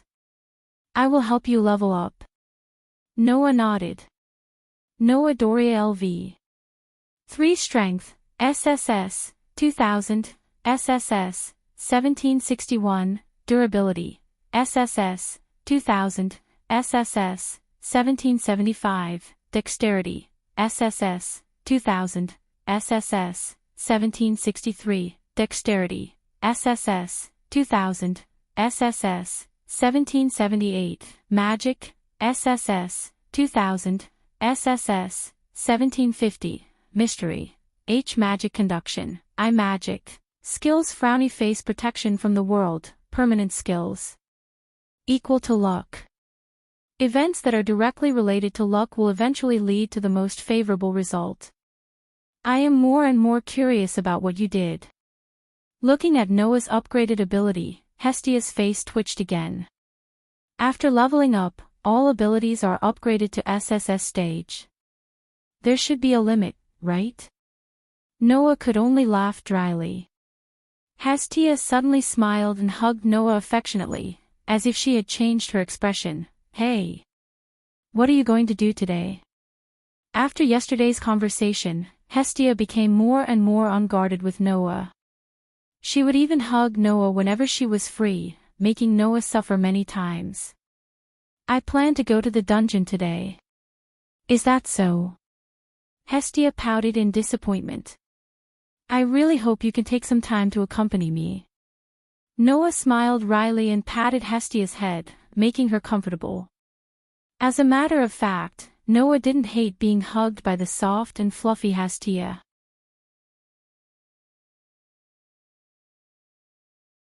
Chapter 909. Ever since he was easily kidnapped by Apollo's minions and used to threaten Noah, Baal seemed to have become more determined than before. He had also become a lot stronger. Baal didn't intend to let Noah protect him like a bodyguard and send him into the dungeon safely. Instead, he decided to explore the dungeon alone. Although Baal wanted Noah to teach him some combat skills, it would waste Noah's time. Instead of protecting Baal, it would be better for Noah to use the time to improve himself instead of taking care of a newbie adventurer like Baal. That was Baal's idea. Of course, Noah did not have any objections. After all, Baal's combat skills were already in their embryonic form. What he needed to do next was to test it out and improve it until it became his own. Therefore, it was better for Baal to figure it out himself rather than letting Noah, who had never used daggers or short swords in combat, teach him. Noah would only teach him close combat skills. Baal would have to figure out how to use short swords in combat by himself. Early in the morning, Baal went out energetically, leaving Noah alone. He asked Hestia to help him upgrade his ability points. By the way, ever since Baal joined Hestia's minions, Hestia did not bring Noah into her room to upgrade his ability points. Instead, she helped Noah and Baal to upgrade their ability points in the hole. However, after yesterday's conversation, Hestia, who had completely calmed down, pulled Noah into her room to upgrade his ability points. According to Hestia, it was Noah's privilege to upgrade his ability points. As usual, Baal upgraded his ability points in the hole. Since Baal had gone out, Noah naturally went to the dungeon alone. When Noah arrived at the central square where the Tower of Babel was located, the surrounding crowd suddenly became restless. Look, that man, is that the tyrant? The tyrant who could compete with the only LV-7 in Eulalia and easily defeated all the minions of Apollo alone. I heard that it was only about 2 months ago that he received the favor. Bullshit, right? Of course it's bullshit. He just received the favor 2 months ago. 2 months later, he's already on par with LV-7, and he even single-handedly defeated one of Eulalia's core clans. Not only that, I heard that his level is only LV-2. Bullshit. Most likely bullshit. Is it from those gods who think it's not lively enough? Only they would spout nonsense about this kind of thing out of boredom. Yeah. Listening to the whispers coming from all directions, Noah remained calm on the surface, but he was more or less worried in his heart. Tyrant. This was a title. However, at first, this was not the title given by the gods to the senior adventurers who had risen to LV-2 through the gods' assembly. Since the end of the war game, the residents of Eulalia did not know when it spread the name of Noah. The reason for this title was because Noah summoned a huge tornado in the war game and destroyed the entire city. He also killed the LV-3 Ysynthus so quickly. After that day, every time the residents of Eulalia talked about this topic, they would use this saying. Too violent. Too cruel. It was too exciting. Just like a cruel and violent monarch. At some point in time, such a title had been placed on Noah's head. The gods seemed to be quite satisfied with this title. They felt that this title was too appropriate for Noah's performance. Therefore, the title of Tyrant was implemented without the decision of the gods, and even the guild officially recognized it. He got a title without going through the gods. It was estimated that only Noah had such treatment. But this was not the most important thing. The most important thing was that because Noah's level of power was not like LV-2, even if he got the title, the guild didn't seem to have made Noah's level public. Presumably, the guild was worried that once Noah's level was made public, and the adventurers in Eulalia knew that a LV-2 could challenge a LV-7 and defeat an entire clan of the Backbone, it would cause those adventurers to doubt their ability, value, and strength, right? In addition, Noah's leveling speed was so incredible that the guild decided to temporarily keep the opinion of making Noah's level and other growth records public. Therefore, outsiders basically didn't know what Noah's specific level was. And if the guild knew that Noah had leveled up again today and only spent 2 months to level up to LV3, wouldn't it be chaotic again? Noah secretly smiled bitterly in his heart, but he still looked calm on the surface. Under the awe and curiosity of the surrounding adventurers, he stepped into the gate of the Tower of Babel and entered the underground city. On the 17th floor of the underground city. Ooh, ooh, ooh, ooh, ooh. Amidst the roars that caused the air to tremble slightly, a large group of red-eyed minotaurs holding stone axes stomped their heavy footsteps that reverberated throughout the entire underground passage, and charged toward Noah like a ferocious beast. Buzz, buzz, buzz, buzz. However, almost at the same time, golden ripples fluctuated from the space behind Noah. They rubbed against the space itself, and various treasures such as sabers, swords, spears, halberds, and so on were ejected. They shot out like arrows leaving their bows. Puff, puff, puff, puff, puff. Like lasers, the treasures easily penetrated the muscles of the minotaurs, which were difficult to be cut by level 3 weapons. These LV2 monsters of the underground city were buried in the dim passage one by one, dying an unnatural death. For these monsters that were only LV2, Noah was already a little disdainful. If they were on the 37th floor, Noah would inevitably want to use these powerful monsters to train his basic abilities. However, the monsters on the middle floor were slightly weaker. After nearly 2 months of training in the underground city, Noah had already discovered that the more powerful the monsters were, not only would he obtain more experience points from killing the monsters, but he would also obtain more proficiency points when he trained his basic abilities compared to low-level monsters. Therefore, when facing LV2 monsters, Noah did not intend to waste time on training his basic abilities. Instead, he killed them directly to gain experience points. For Noah, who was only at LV3, the experience points of LV2 monsters were still worth it. Therefore, Noah did not ignore them. As for the numerous magic stones and dropped items from the monsters, they would be considered as Noah's items and would be recovered by the Gate of Babylon. It was precisely because of this that Noah did not waste any extra time and focused on his goal. Not long after, Noah arrived at the entrance to the 18th floor. The tall cavern was as crystal clear as before, as if it had been sealed in ice. It looked quite attractive. Noah did not hesitate to step into the vast cave. Crack! Almost at the same time, on one of the walls of the cavern, a clear cracking sound could be heard. Noah stopped in his tracks, turned his head, and looked at the wall. Crack, crack, crack, crack. He saw that the mirror-like smooth huge wall constantly made cracking sounds, spreading cracks until a certain moment, it exploded. Bang! Accompanied by a loud noise, a pitch-black giant broke free from the cracked wall and fell to the ground. Woo, woo, woo, woo, woo. A roar like crying sounded from the pitch-black giant's mouth. Goliath. Noah was a little surprised. It's time to be born.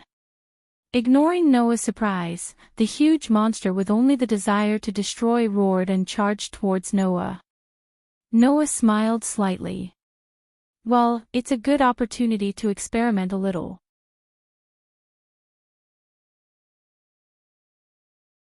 Chapter 9-10.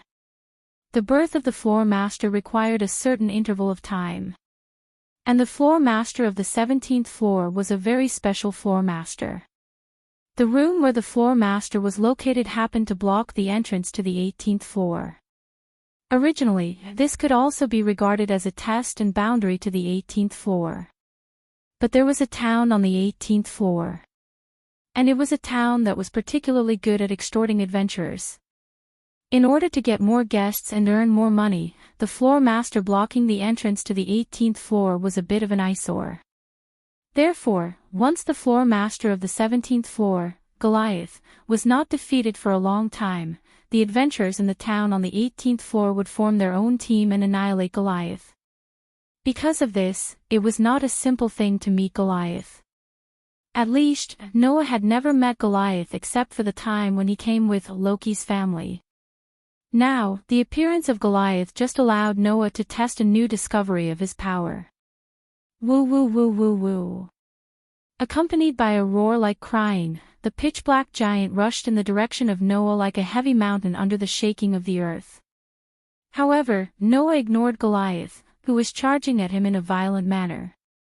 Instead, he closed his eyes and immersed his consciousness into his body. In the depths of Noah's body, a dark hole like a black hole slowly rotated, constantly absorbing the newly generated magic power from Noah's body and storing it inside.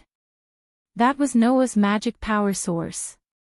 After this period of storage, the magic power stored in this magic power source was equivalent to nearly 1,000 times that of Noah before he got the magic power source. One had to know that Noah's magic power was boundless to begin with. Under such circumstances, it increased nearly 1,000 times.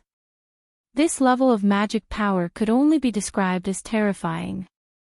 If he continued to accumulate like this, Noah would get endless magic power sooner or later. Even now, it was more or less possible to call it infinite. Looking at the magic power source in his body that stored a terrifying amount of magic power, Noah's mind moved. Buzz! Suddenly, the pitch-black, hole-like mana source trembled violently, and the astonishing amount of mana stored within suddenly transformed into another kind of power at an even more astonishing rate. When Noah received Hestia's favor, the god's blood that Hestia had dripped into Noah's body had secreted a trace of power, which was then absorbed by the mana source. Noah's mana source seemed to have the ability to absorb the foreign energy that entered his body, remember it, and convert the stored mana into that power at will. Noah called this power divine power. At this moment, under Noah's urging, Noah's mana source that stored mana transformed into a divine power source that stored divine power. Then, Noah abruptly opened his eyes. Bang! Like a golden flame, divine power burst out of Noah's body and turned into a wave of air that covered Noah's whole body. Immediately, in Noah's mind, the outline of the stone plate that was connected to the 10 patterns, and the pattern of an indomitable giant lit up. Giant that covers the sky and covers the earth with his hands, I will let this divine power flow into my body. From now on, I will display the ultimate power that no one can match. When the giant incarnation spirit of speech fluctuated in the whole cavern, the flame-like wave of air on Noah's body suddenly expanded and soared into the sky. In the midst of that soaring aura, a mirage-like giant rose from Noah's body and instantly increased several times. That giant's whole body was golden, and its height was at least 20 meters. It directly reached the ceiling of the cavern, but there was only its upper body and no part below its waist. The roar of the pitch-black giant that was charging towards Noah's direction came to an abrupt stop, and even stopped its charging figure. Its pitch-black eyes widened like those of a demon, as if the scene in front of it caused its not-so-good brain to malfunction, and it froze on the spot. Who? At this moment, only its upper body, which was somewhat illusory like a mirage, but was several times larger than Goliath, suddenly swung its arm. Bang bang bang bang. Immediately, wherever the giant golden arm passed, the entire space was twisted into a mess. Bursts of air explosions were like bombs that exploded one after another, causing the giant arm to carry a terrifying force as it landed on the body of the pitch-black giant. Dong! The fist fell, and the terrifying power that struck the pitch-black giant's body through the golden giant's arm actually directly exploded the pitch-black giant with a muffled sound. Even the magic stone and the dropped items were twisted into pieces. Paw paw paw paw paw. Along with it, the remaining power of the aftermath shook the ground of the cavern that seemed to be sealed in ice until it exploded inch by inch, stirring up gravel and dust that filled the entire cavern that was riddled with holes. In the next second, the illusory golden giant that maintained its posture of punching out like a mirage dissipated into the air as if it had completed its task. Only Noah was left. Looking at the hole that was riddled with holes, cracks, and pieces of Goliath's flesh and magic stone fragments in front of him, he was immediately dumbfounded. Undoubtedly, I didn't use much divine power. If converted to magic power, the divine power that Noah had just used was estimated to be the equivalent of a few shots from the magic cannon, right? However, the divine power equivalent to a few shots from the magic cannon actually allowed the giant incarnation to exert such a degree of power. As expected. Noah murmured. As expected, using divine power to use authority will increase the power by a lot. Ever since he had obtained divine power, Noah had studied the effects of this power.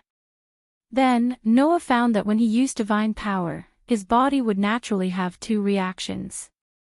One was that when the source of magic power was converted into a source of divine power, the sacred text on Noah's back would become very hot. The other was that when the source of magic power was converted into a source of divine power, the outline of Noah's authority that was connected to the 10 patterns on the stone plate would tremble. Putting the first reaction aside, the second reaction had already made Noah very concerned. However, at that time, Noah's authority had not yet reached the point where he could use it, so Noah did not immediately explore it. Today, after finally remembering this matter, Noah began the experiment.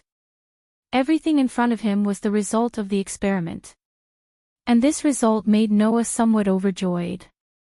Although I more or less guessed that using divine power to use authority would have some kind of effect, I didn't expect the effect to be so obvious. If he thought about it carefully, it was actually very easy to understand. Noah's authority was originally usurped from God. Although after being absorbed by Noah's tyrannical physique, this power had become Noah's personal possession, but its essence was still the power of God, and this had not changed. And divine power was also the power obtained from Hestia, a god. Then, using divine power to use authority was definitely more suitable than using magic power to use authority. Even if the gods of the two worlds are somewhat different in nature, if I use the divine power of this world to use authority, it should still be able to have a good effect. I originally thought so, but now it seems that divine power is more suitable to use the power of authority than I thought. Noah felt the massive amount of divine power flowing in the source of divine power in his body and felt a burst of joy in his heart. I don't know if in the future I can have a power that is more suitable for authority than divine power, and make my authority even more powerful. Thinking so, Noah could not help but raise the corner of his mouth. The future is really worth looking forward to. These words had just come out of Noah's mouth when an accident happened. Rumble. All of a sudden, the ground began to shake without warning. Noah, who was not mentally prepared, almost staggered and fell to the ground. Fortunately, he reacted in time, stabilized his body, and cried out in surprise. What's going on? This question, in this floor where there was no one, naturally no one would answer Noah. However, the ground shook more and more violently.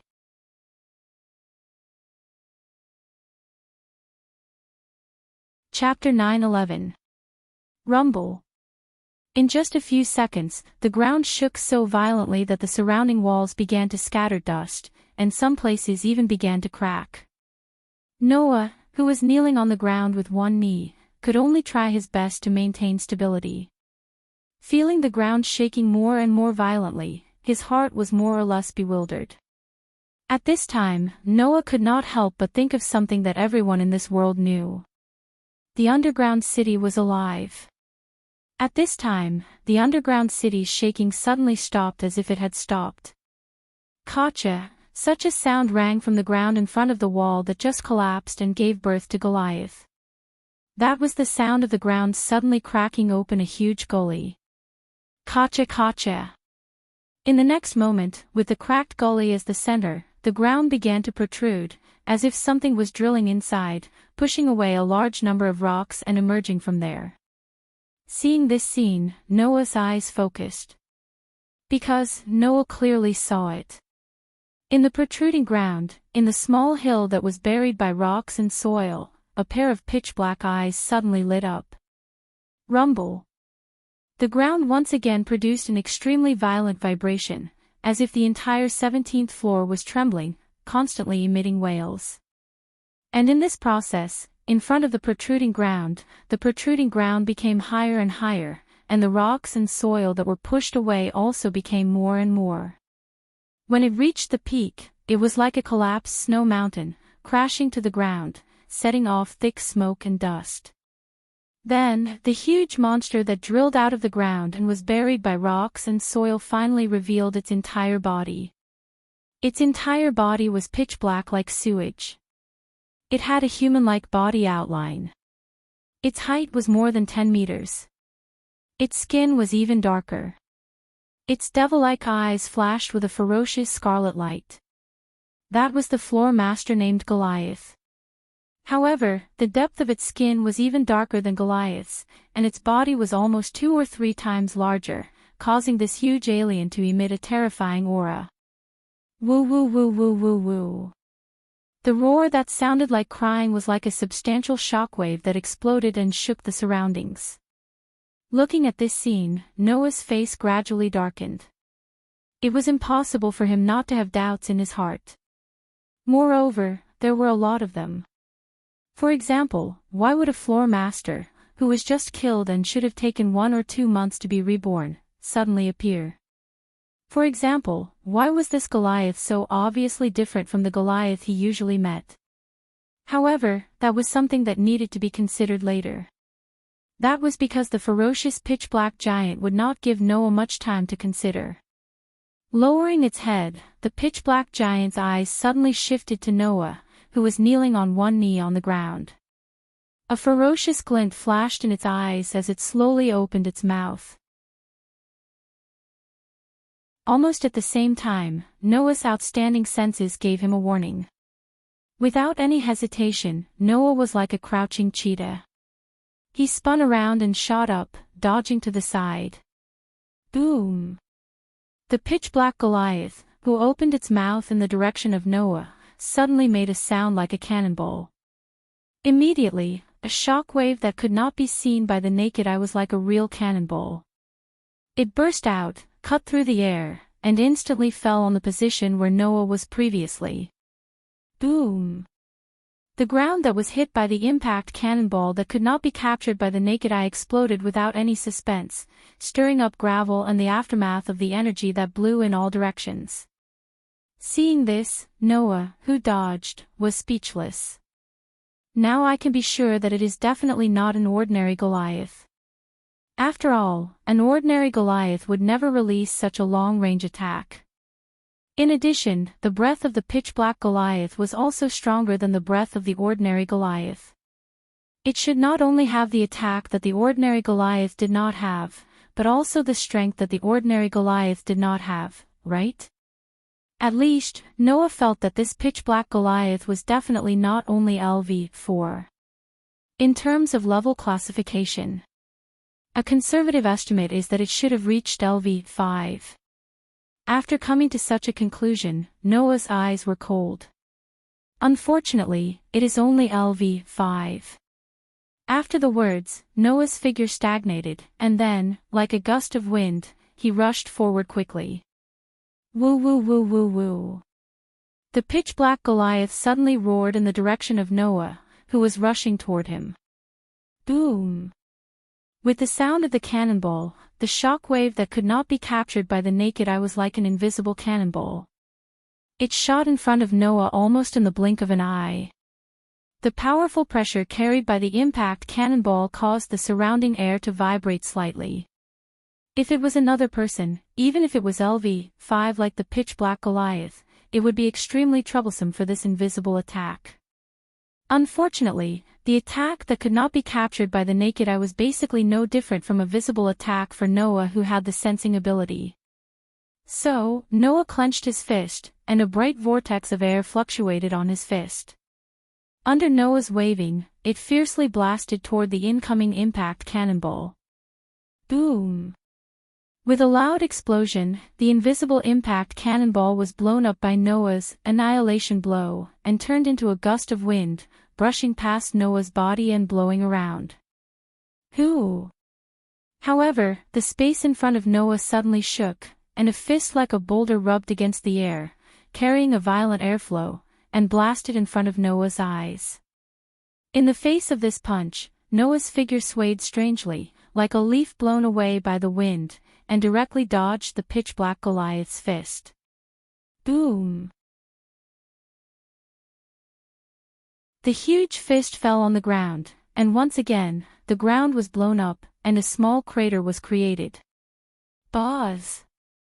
At this moment, Noah, who had dodged to the side of the pitch-black Goliath's fist, suddenly fluctuated with a golden ripple, and a variety of relics popped out, shooting out like lightning. Puff puff puff.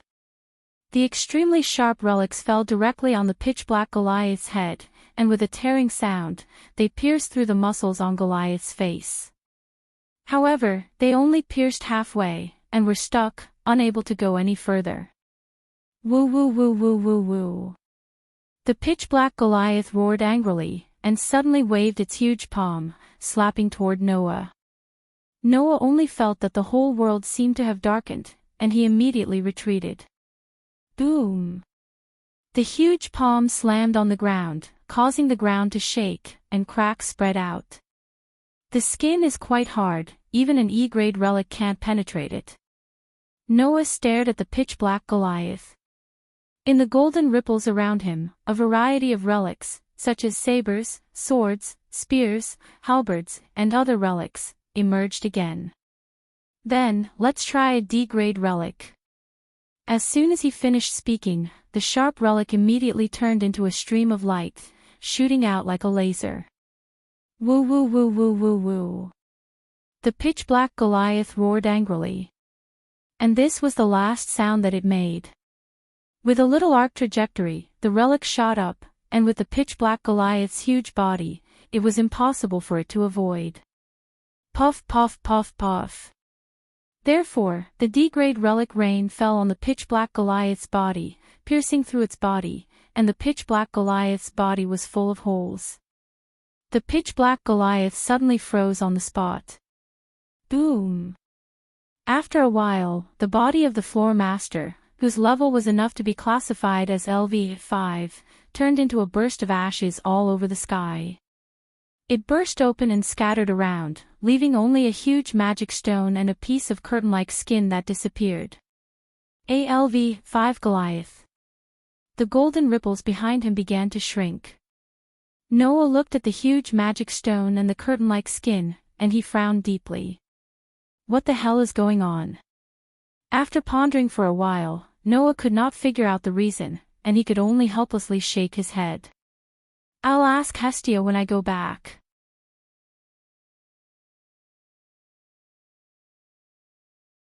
Chapter 9:12. It took a little more time. Noah, who had successively defeated a LV4 floor master and a LV5 floor master, did not stay in the dungeon.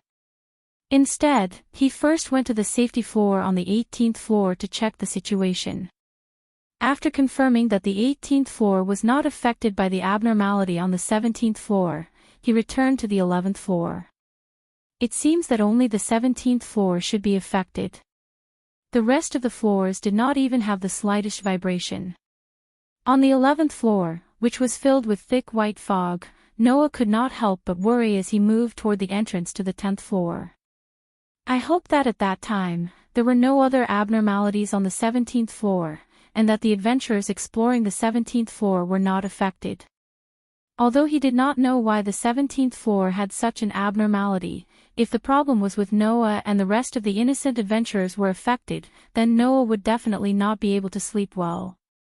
After all, the abnormality on the 17th floor only happened after Noah used his divine power and defeated the LV for Goliath in one blow. Noah had reason to believe that the abnormality was with him. Is it the problem with the divine power? Or is it the problem with authority? Noah was puzzled. It should not be the problem with authority. In the dungeon, Noah had used authority several times before. At that time, there was no problem. Then, the problem today should not be with authority. Then, is it the problem with the divine power? Noah thought to himself. Could it be that the god of this world has something to do with the dungeon? He could not figure it out. Noah's brain was not bad. However, he had only been in this world for about 2 months. There were many things that Noah had not come into contact with. In the case of insufficient information, no matter how good Noah's brain was, he could not figure out why. It's more reliable to go back and ask Hestia.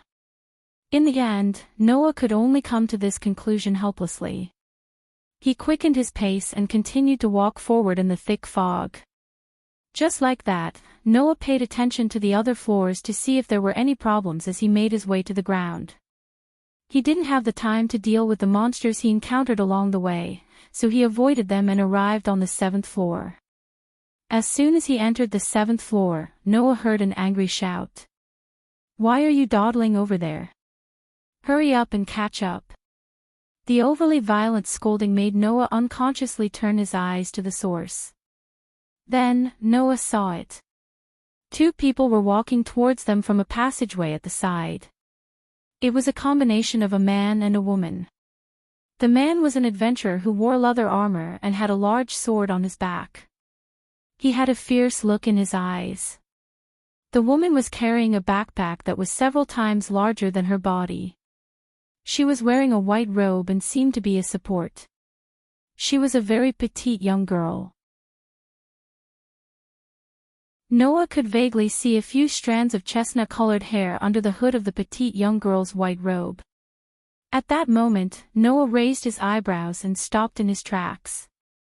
Because there was still a certain distance between them, the male adventurer and the female support did not notice Noah. They were still walking towards Noah slowly. Of course, it was fine if they were just walking. What Noah was concerned about was what the male adventurer said. What a useless piece of trash. The male adventurer did not care about the feelings of the female support who lowered her head. He scolded her with a disdainful tone. "You are just a useless piece of trash who can only be a porter. If you can't even carry a backpack, what's the use of you?" Under the male adventurer's insults, the female support only lowered her head and did not say a word. Her behavior encouraged the male adventurer's arrogance. "If you continue to dawdle and cause me to be unable to earn a sum of money, you won't get a single cent today," the male adventurer sneered. "At least, when I am surrounded by monsters, you can be the bait, support." Noah, who was watching the scene from afar, frowned. Noah knew that most adventurers had the ugly side of looking down on professional supporters. This was because professional supporters were those who did not have the ability to do other jobs. When there was no other way, they could only be pure porters. Adventurers would indeed look down on such people. Even though they knew that support was indispensable in the dungeon, most of the adventurers didn't have this kind of awareness. It was obvious that the scene in front of them was an arrogant adventurer bullying a professional support. Moreover, the so-called professional support was someone who more or less had some ties with Noah. Could it be that the child is still doing that kind of shady business? The more he thought about it, the deeper Noah's frown became. However, Noah would not be so nosy because of a person whom he had only met once. If it was only the child who was willing to degrade himself, then Noah was in no position to care so much. With that thought in mind, Noah stopped thinking too much and walked straight over. As he walked, the sound of footsteps could be heard. The male adventurer and the female supporter finally discovered Noah. Upon seeing Noah, the female supporter's expression changed abruptly. She hurriedly lowered her head and covered her face with the hood of her robe. The male adventurer widened his eyes, and his body stiffened. After he came back to his senses, he hurriedly moved to the side to make way, and at the same time, he cursed at the female support in a low voice. "What are you doing? Hurry up and move aside. That's the tyrant. If you want to die, don't involve me." After the war game, there was no one in Eulalia who did not know Noah. Naturally, there was no one who did not know how terrifying Noah was. He could destroy a city with a wave of his hand. In an instant, he could defeat the entire backbone of the clan tribe. He could even compete with the only LV7 in Eulalia. The gods were full of praise for this man. Even the main gods of Freya and Loki, who were known as the two kings of Eulalia, claimed that they wanted to recruit him. There was no doubt that Noah had become a popular person in the eyes of the gods and people of Eulalia. In addition, they had seen Noah's strength when facing the clan tribe of Apollo from the divine mirror. How could the LV1 low-level adventurer who could only mess around on the 7th floor not have a heart of fear? Bullying the weak and fearing the strong. This was what the male adventurers showed.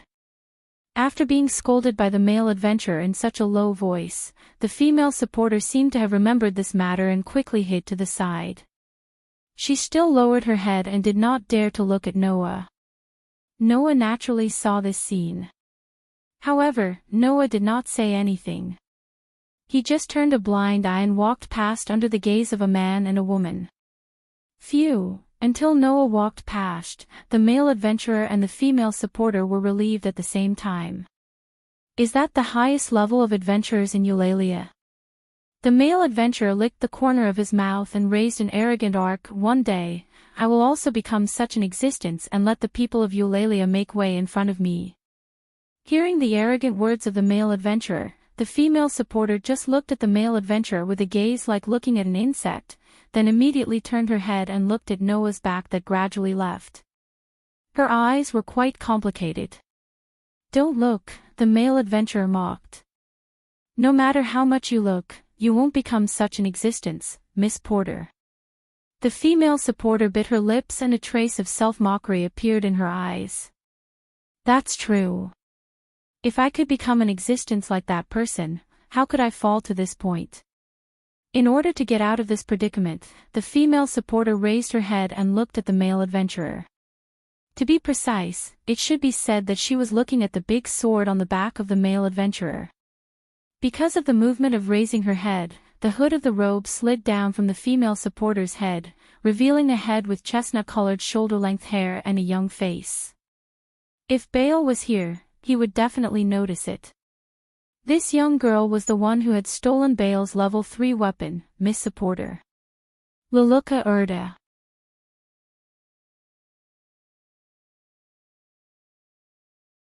Chapter 9:13.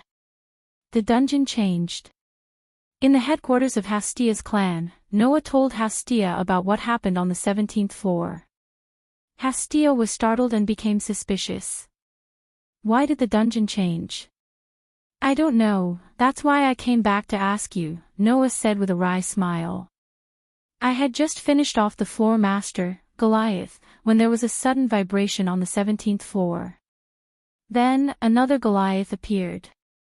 Moreover, even his potential ability definitely surpassed the Goliath of level 4 and reached the level of level 5. LV5? Hastia asked in surprise. "Really? I've never heard of such a thing before." "Really?" Noah asked. In other words, Goliath, who had never been at LV4 before, suddenly leveled up to LV5. "Not only Goliath, but I've never heard of a level 5 Goliath being upgraded." After the level 5 Goliath was defeated, another level 5 Goliath appeared, Hestia said with uncertainty. "Could it be that you're mistaken? Do you think I'm mistaken about such a big thing?" Noah rolled his eyes. "Whether it's a level 4 Goliath or a level 5 Goliath, I defeated them myself." Can't I see the difference between them? That's true. Hestia frowned. Then what's going on? Seeing Hestia's frown, Noah felt that the time was right and asked the question he was most concerned about. Is it possible that external factors caused the changes in the dungeon? External factors. Hestia looked at Noah. What do you mean? For example, if a condition is met, the dungeon will immediately breed a level 5 Goliath that is more powerful than the previous level 5 Goliath, Noah said. When a condition like defeating a level 5 Goliath appears, the dungeon will be triggered and breed a new level 5 Goliath. Is it possible? Well. Hestia tilted her head with a troubled look on her face. It's possible, but I've never heard of it before. Perhaps it's not a condition. Noah's eyes flashed. It's also possible that there's a presence or power in the dungeon that shouldn't exist. For example, the divine power of your god. Hearing this, Hestia's expression froze. Her frown deepened. Finally, she lowered her head and muttered in a low voice. She lowered her head and said, "In that case, it's possible." Is it possible? Noah noticed the change in Hestia's attitude and quickly asked. How should I put it? It's just like what you said, Hestia said as she looked at Noah seriously. It's possible that a god broke into the dungeon and caused the strange changes. Really? Noah's heart skipped a beat, but he didn't show it on his face. Why would a god enter the dungeon and cause the strange changes? Because the dungeon won't allow us gods to enter. Hestia sighed. Perhaps you don't know, but the guild is prohibiting gods from entering the dungeon. Prohibiting gods from entering the dungeon. Noah frowned. Why? Didn't I tell you? The dungeon will not allow us gods to enter. Hestia said earnestly. It's like a repulsion reaction. The dungeon is rejecting us gods. If we enter the dungeon, we'll incur the wrath of the dungeon. The dungeon will be angry. Noah was curious. The dungeon will be angry. Don't underestimate the dungeon, Noah, Hestia said solemnly to Noah. The dungeon is alive. It can give birth to creatures called monsters and produce all kinds of resources that can't be found on the surface. This is why it repels gods like us. If gods like us enter the dungeon and incur its wrath, what's so strange about that? That means the dungeon isn't only alive, but it also has consciousness. Noah was taken aback.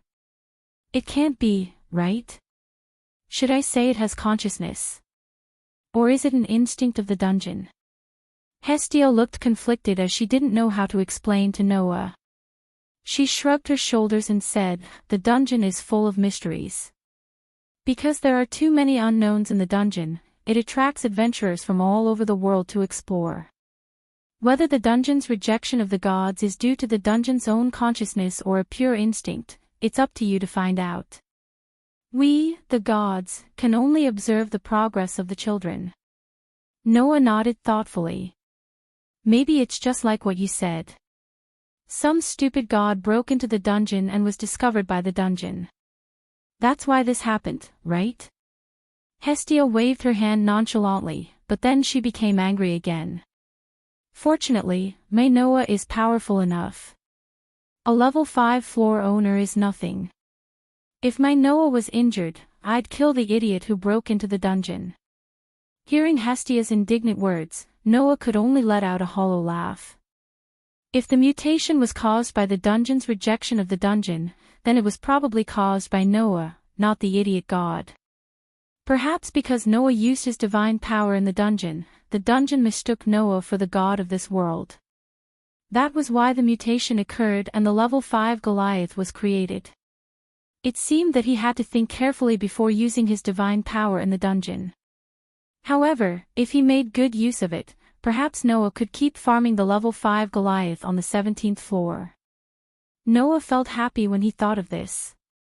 At this moment, Hestia's eyes rolled, and she suddenly pounced on Noah, hugged him, and said expectantly, Noah, since you came out of the dungeon, why don't you go on a date with me? Noah didn't know whether to laugh or cry. Noah only found out recently. The goddess named Hestia was actually quite possessive. In order to make Noah happy, Hestia worked very hard. After getting rid of Hestia's entanglement, Noah walked out of the base camp of Hestia's clan to her dissatisfaction. Although Hestia was a goddess, she looked like a 14 or 15-year-old child, if you didn't look at a particularly prominent part.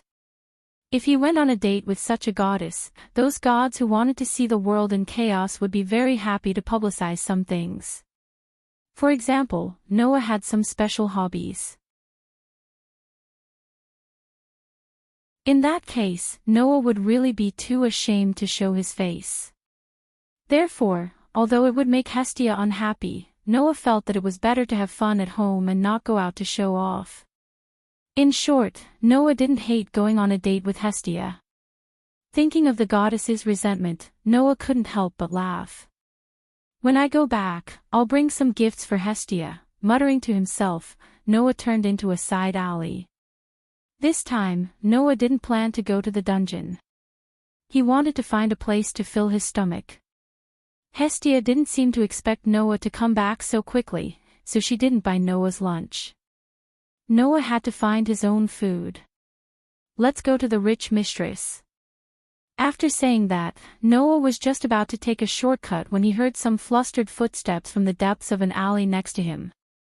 No, it wasn't one, but two. Moreover, the two footsteps were getting closer to Noah. Noah curiously turned into the alley where the footsteps were coming from. Then, the figure of a petite girl who was running while hugging a heavy sword entered Noah's eyes. Seeing the petite girl, Noah couldn't help but be stunned for a moment. How could there be such a coincidence?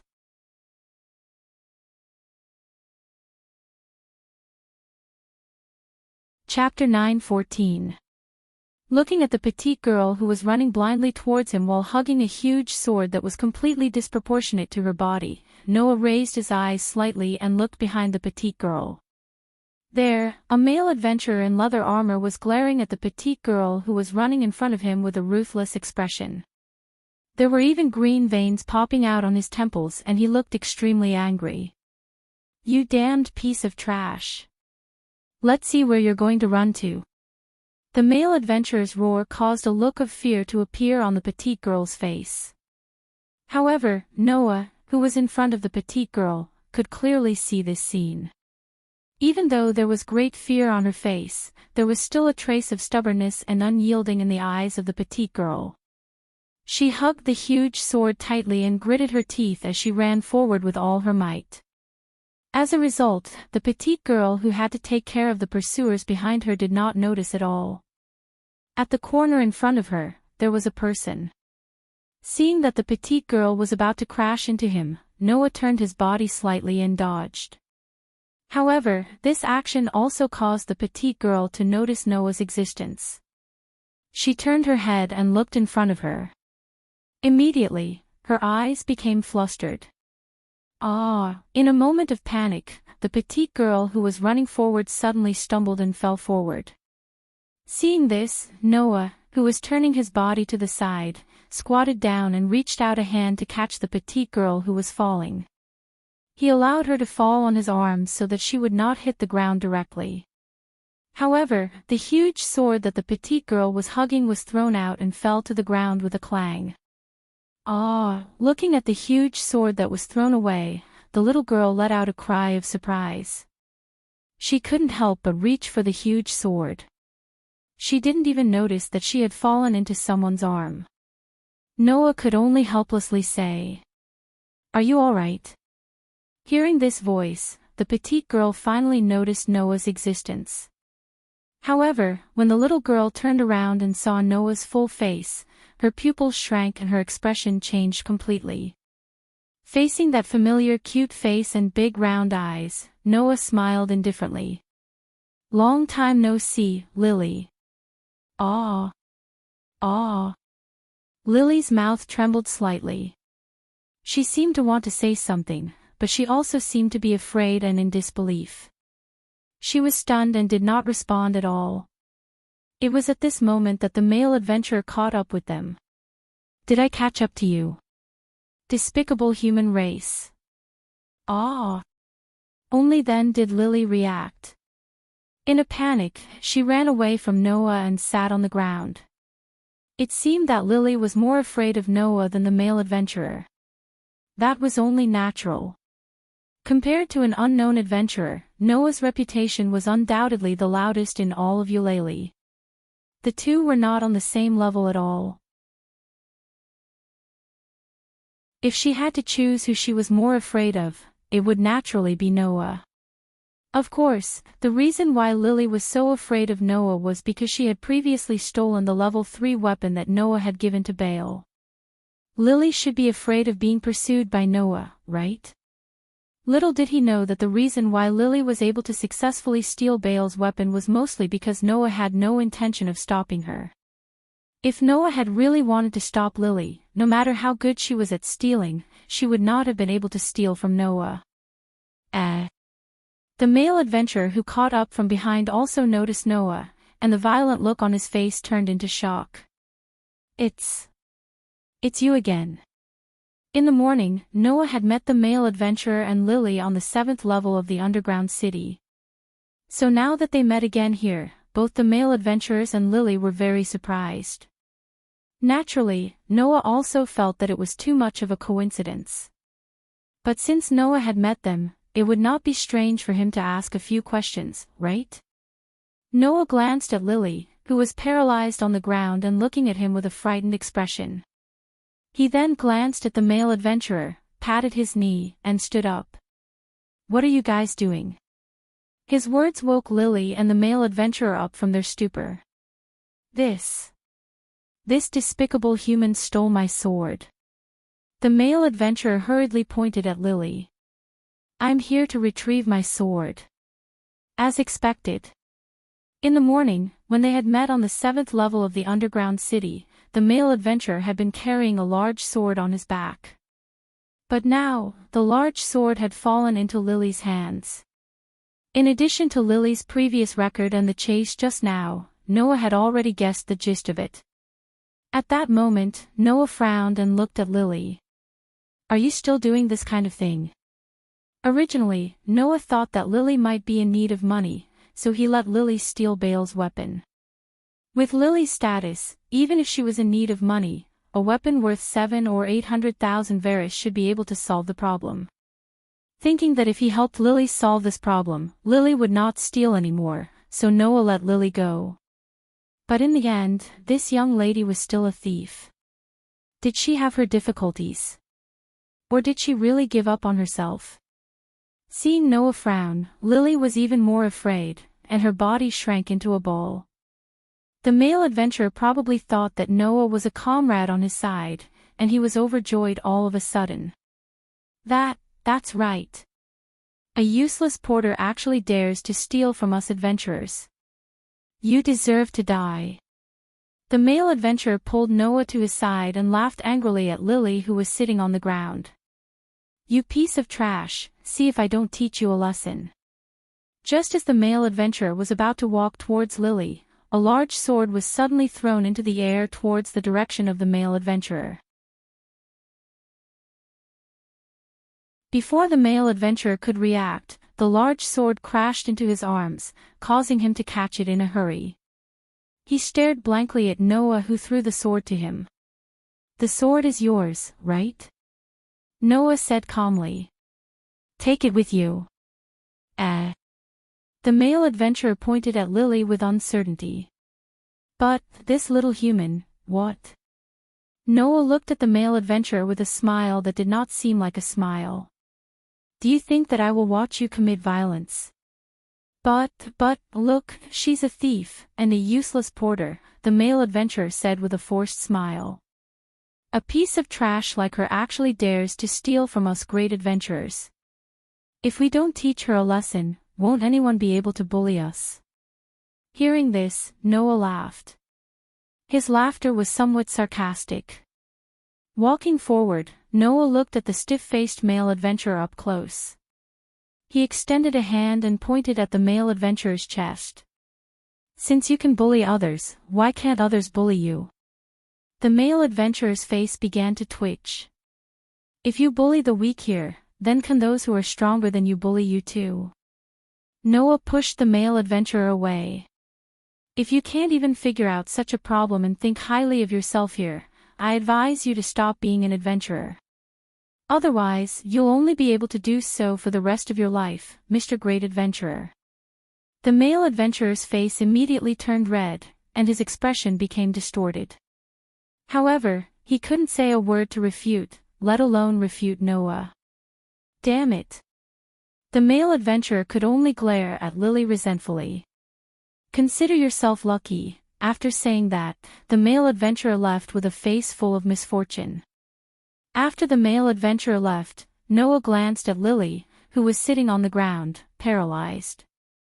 As you can see, most adventurers are like this. If you don't want to encounter the same thing again, I advise you to stop. Lily bit her lips tightly, and her delicate body trembled. She lowered her head, but her voice was unyielding. You speak as if you are not an adventurer. Although this voice was very soft, Noah still heard it. And from Lily's voice, Noah could hear a tinge of hatred. It seems that you are more troublesome than I thought. Noah crossed his arms and looked at Lily. Then, let's have a chat.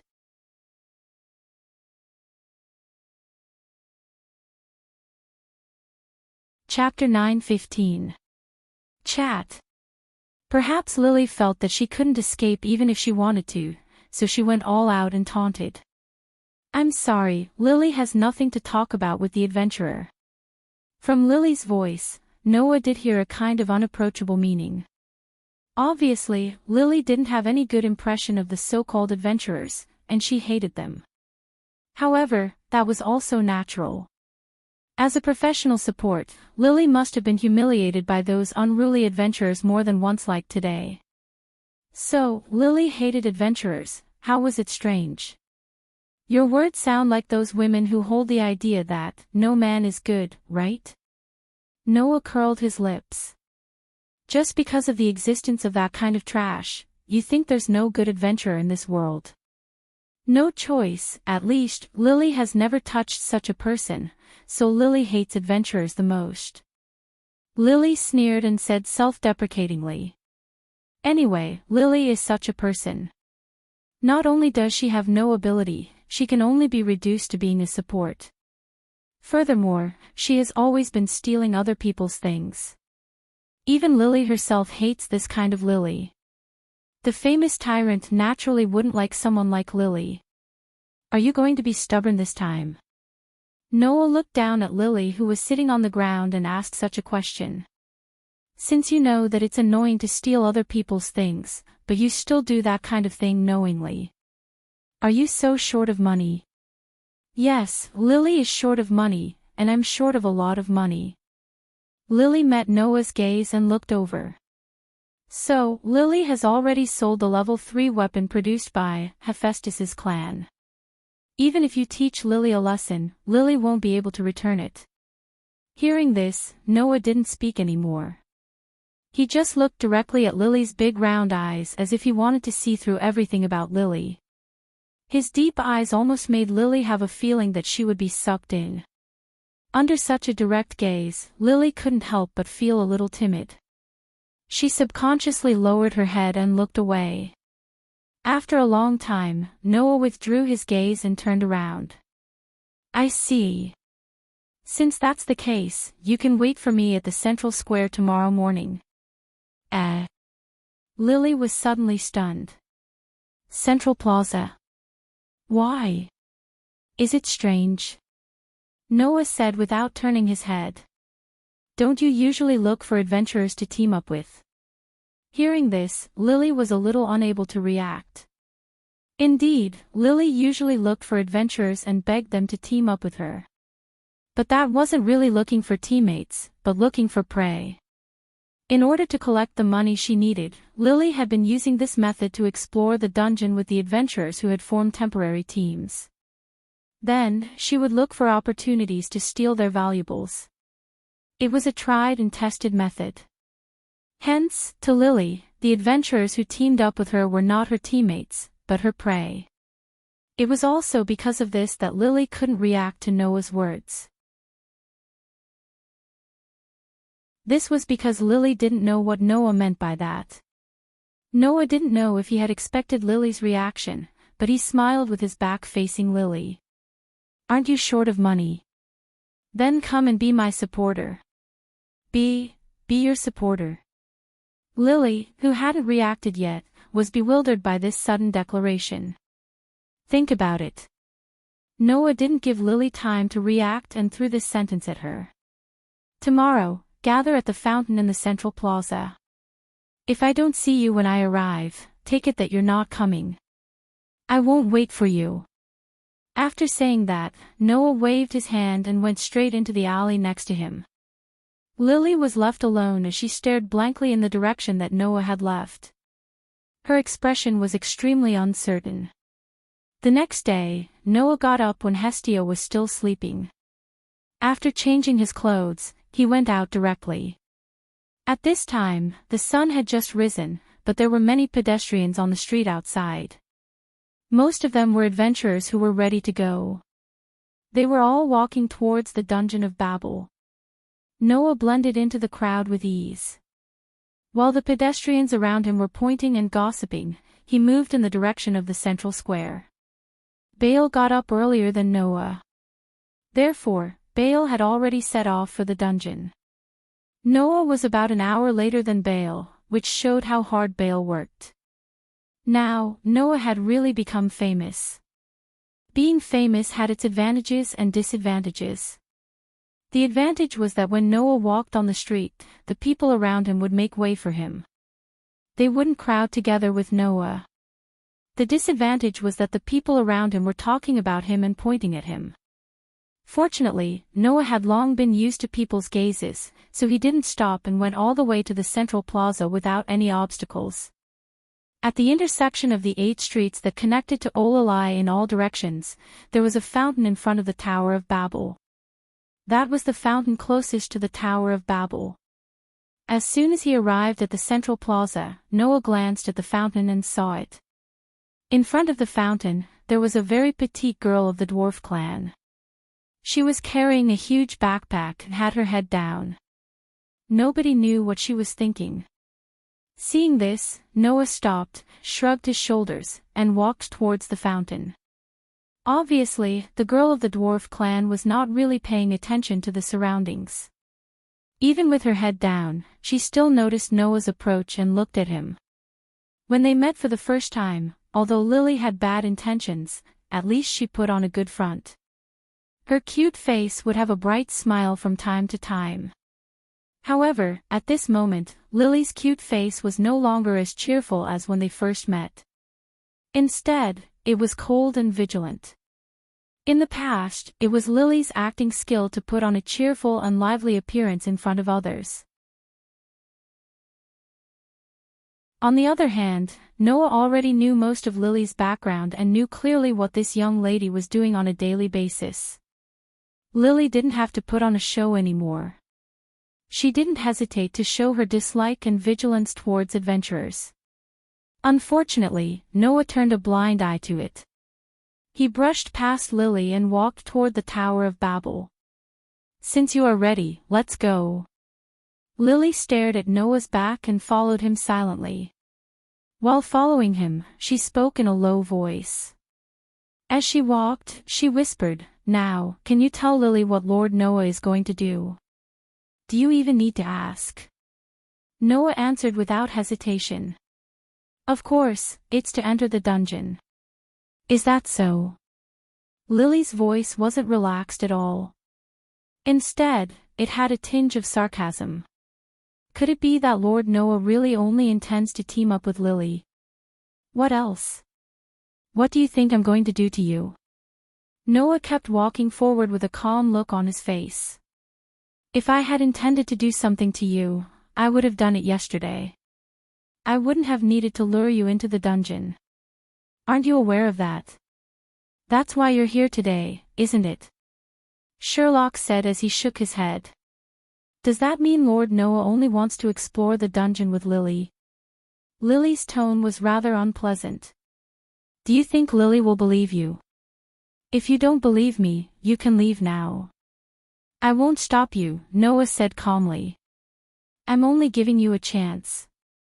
It's up to you whether you want to seize it or not. Chance. Lily frowned.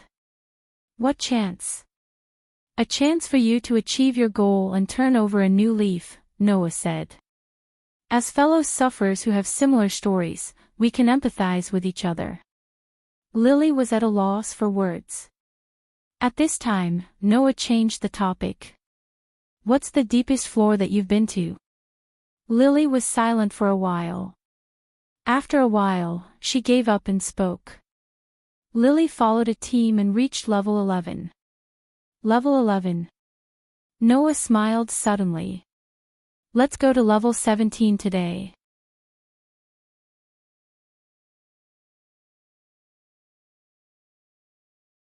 Chapter 9:16. Roar, roar, roar, roar, roar. On the 17th floor of the dungeon, in one of the passageways, a group of monsters with grayish-black fur, flames in their mouths, and crimson eyes that looked like hellhounds roared angrily. They rushed out of the passageway in groups and pounced forward. Swish, swish, swish, swish, swish. In front of the pack of hellhounds, a figure stood motionless. Golden ripples fluctuated in the surrounding space, and sharp weapons popped out one after another. The sharp weapons turned into streams of light and shot out like arrows, piercing through the air with a sharp sound. Poochie poochie poochie. Every time the sharp weapons that turned into streaks of light streaked across the space and shot out from the golden ripples with a sharp piercing sound, shrouding the group of hellhounds that were constantly surging over, the continuous sound of flesh being penetrated would resound. The extremely sharp weapons accurately pierced through the heads of the hellhounds, causing blood to splatter everywhere.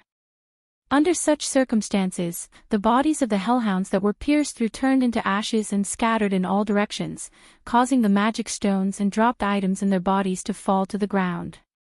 Precision. Incomparable precision. The seemingly endless rain of weapons pierced through the heads of the hellhounds without missing a beat. Not only did they achieve the effect of killing the hellhounds, but they also didn't damage the magic stones and dropped items in their bodies. It was truly miraculous. But even so, the group of hellhounds didn't show any signs of confusion or hesitation as they continued to pounce forward, trampling on the path of their fallen companions and charging forward relentlessly. If the dungeon monsters didn't turn into ashes when they were killed, leaving only magic stones and dropped items, the hellhounds wouldn't be trampling on the path of their fallen companions. Instead, they would be trampling on their companions' corpses. Undoubtedly, the hellhounds would die if they took a step forward, but they continued to charge and attack their enemies without any hesitation. They looked extremely crazy. This was also what Noah wanted. At the very least, Noah did not need to worry about the monsters suddenly running away. He only needed to stand in place and keep the gate of Babylon open. That way, he would be able to continuously kill the monsters. Over time, under Noah's frighteningly high killing frequency and luck, the magic stones and dropped items from the hellhounds piled up like sand on the ground in front of him. Normally, when Noah killed a hellhound and dropped magic stones and items, the Gate of Babylon would treat these items as Noah's and automatically recycle them. However, this time, Noah blocked the automatic recovery function of the Gate of Babylon, causing the dropped items to pile up all over the ground. Of course, it wasn't because Noah didn't want them, but because he wanted to let the other reinforcements collect them. About 5 minutes later, the Hellhound army was completely annihilated, leaving behind only a ground full of magic stones, teeth, claws, and other dropped items. Looking at the magic stones and dropped items piled up on the ground, Lily, who was behind Noah, was speechless. This was definitely the first time in Lily's life that she had seen such an efficient way of killing enemies. This was already not an efficiency that could be achieved by a single person. To put it bluntly, unless there was a large team of hundreds or even thousands of people, and all of them had to be at least LV2 adventurers, otherwise, it was impossible to achieve the same efficiency. With this kind of efficiency to earn magic stones, why worry about not being able to make a lot of money? What made Lily even more shocked was the number of dropped items. The number of dropped items was almost the same as the number of magic stones, which told Lily that the items that should have been obtained when one was lucky in the past would be dropped by almost every monster on Noah's body. If this level of magic stones and dropped items were to be exchanged for money in the guild's exchange center, the amount of money that could be exchanged would be quite terrifying, if not astronomical, right? Lily didn't know how to react to this at all, and could only stand there for a long time without responding. On the other hand, Noah himself seemed to be the most normal person in front of him. He leaned against the wall, hugged his arms, closed his eyes, and started to take a nap. Pack up the dropped items, then continue. Yes. Yes.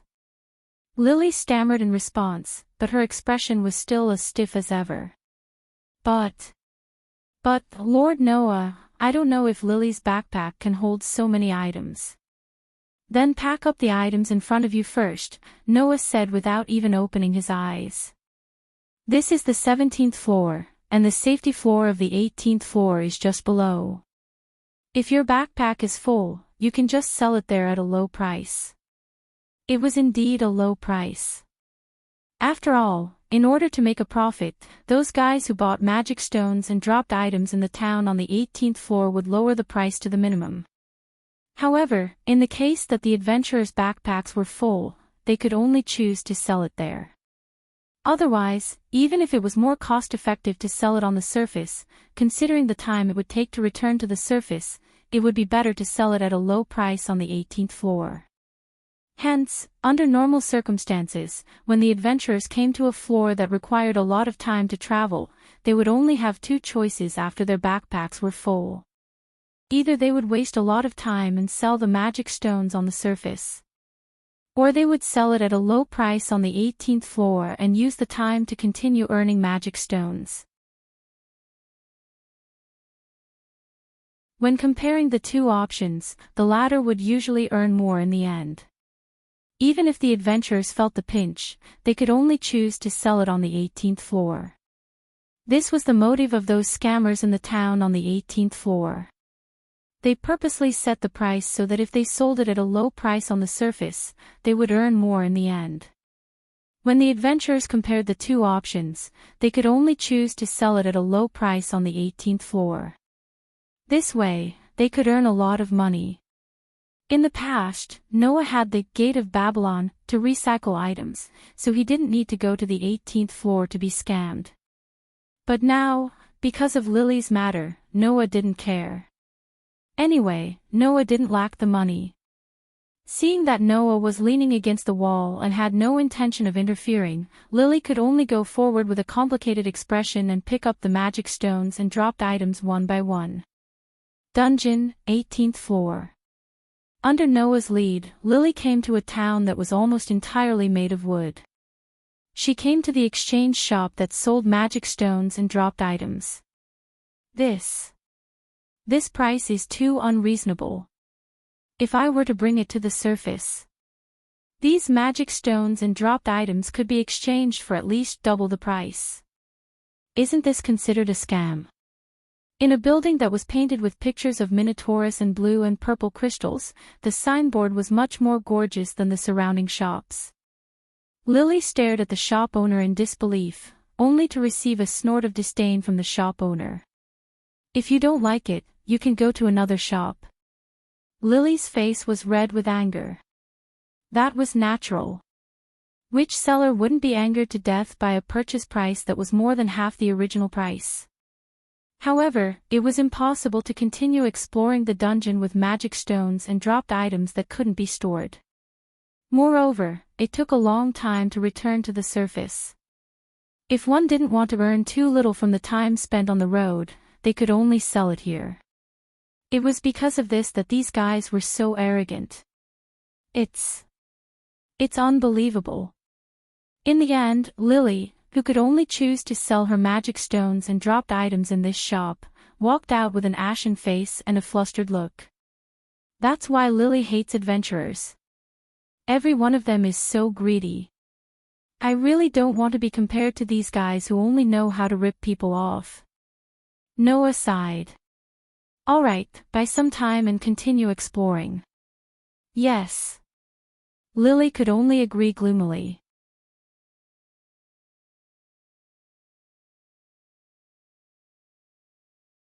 Chapter 9:17. Just like that, Noah and Lily ran back and forth between the 17th and 18th levels for the entire day. Whenever Lily's backpack was filled with magic stones and dropped items, Noah and Lily would return to the town on the 18th level to clear the magic stones and dropped items. Whenever Lily's backpack was cleared of magic stones and dropped items, Noah and Lily would return to the 17th level to continue their efficient massacre. Under such circumstances, Noah and Lily had gone back and forth between the 17th and 18th levels more than a dozen times. When they estimated that it was almost dark outside, Noah and Lily brought their backpack full of magic stones and dropped items to the guild's exchange shop to sell them. Then, they took the receipt from the 18th level and went to the shop owner who sold the magic stones and dropped items cheaply to collect the money. It should be mentioned here that in the 18th floor of the town, all transactions were conducted by bartering or by setting up a voucher. This was because no one would bring so many gold coins while exploring the dungeon. Therefore, unless it was a small transaction that could be transacted on the spot, like the transaction that Noah bought a map on the 18th floor last time, otherwise, once the transaction amount was relatively large, most of the transactions would be in the form of a written agreement. For example, if an adventurer bought an expensive item in the town on the 18th level, the shop owner would leave the adventurer's name and clan tribe, coat of arms as collateral and let the adventurer write a written receipt before handing the item over to the buyer. When the shop owner returned to the surface from the 18th level, he would take the written receipt to the customer's clan tribe to collect the money. If the item was sold to the residents of the 18th level, it would be the exact opposite. The shop owner would write a written receipt and let the customer collect the money from his clan tribe.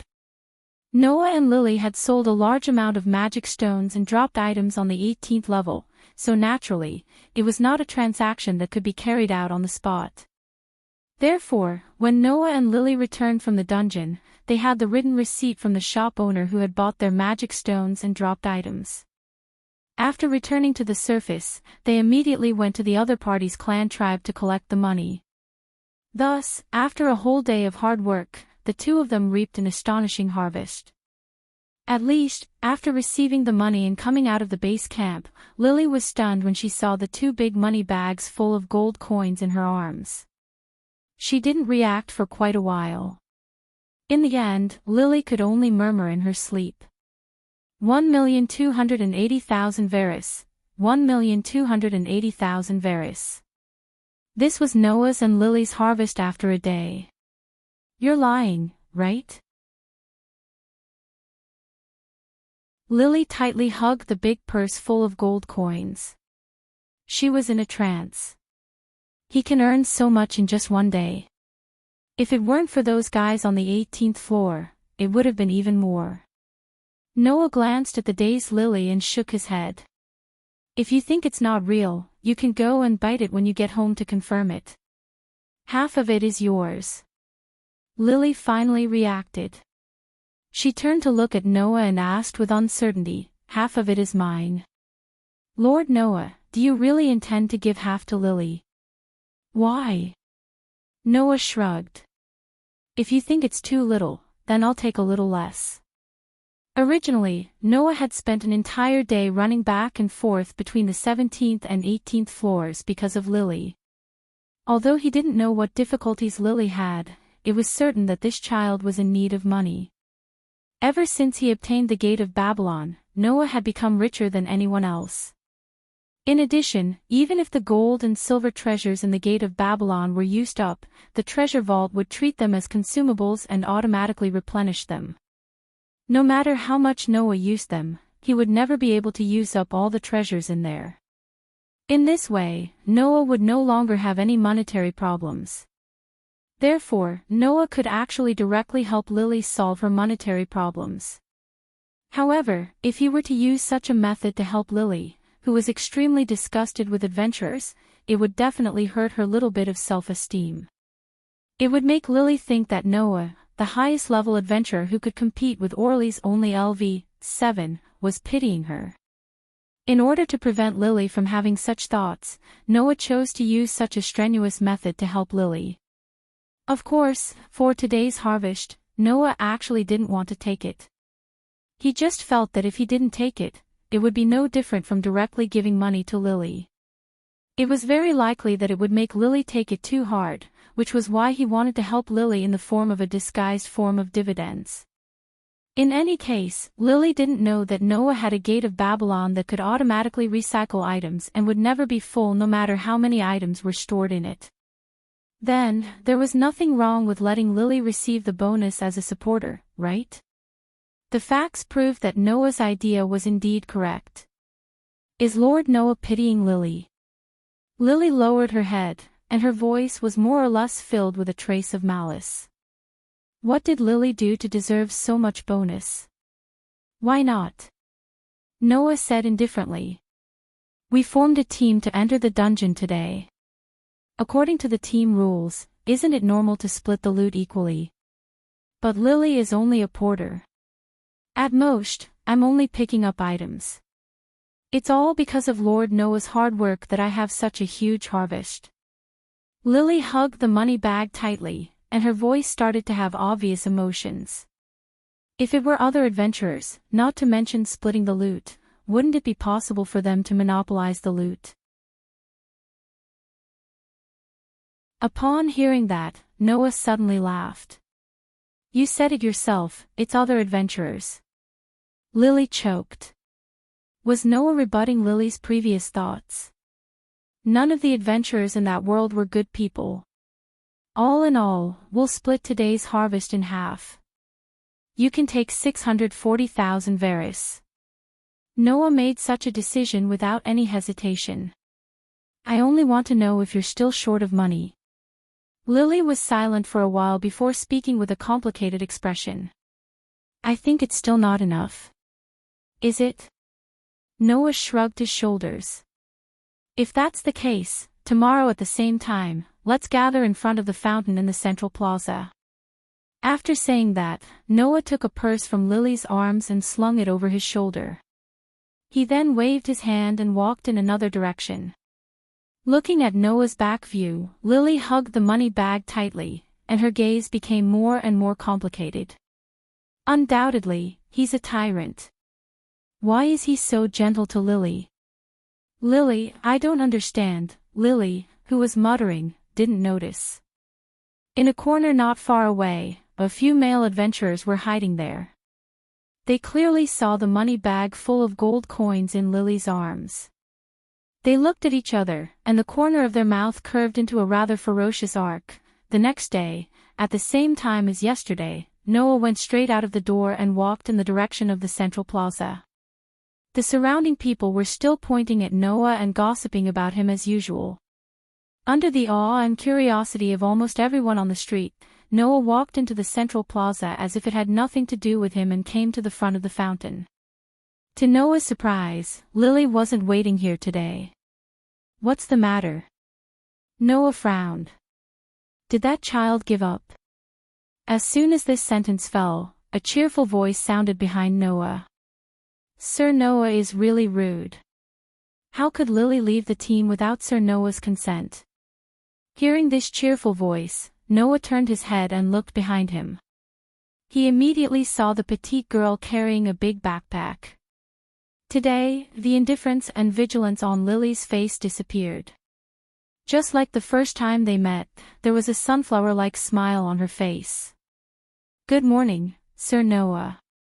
I'm really sorry to have kept you waiting. Looking at the cheerful smile on Lily's face, Noah's eyes flickered.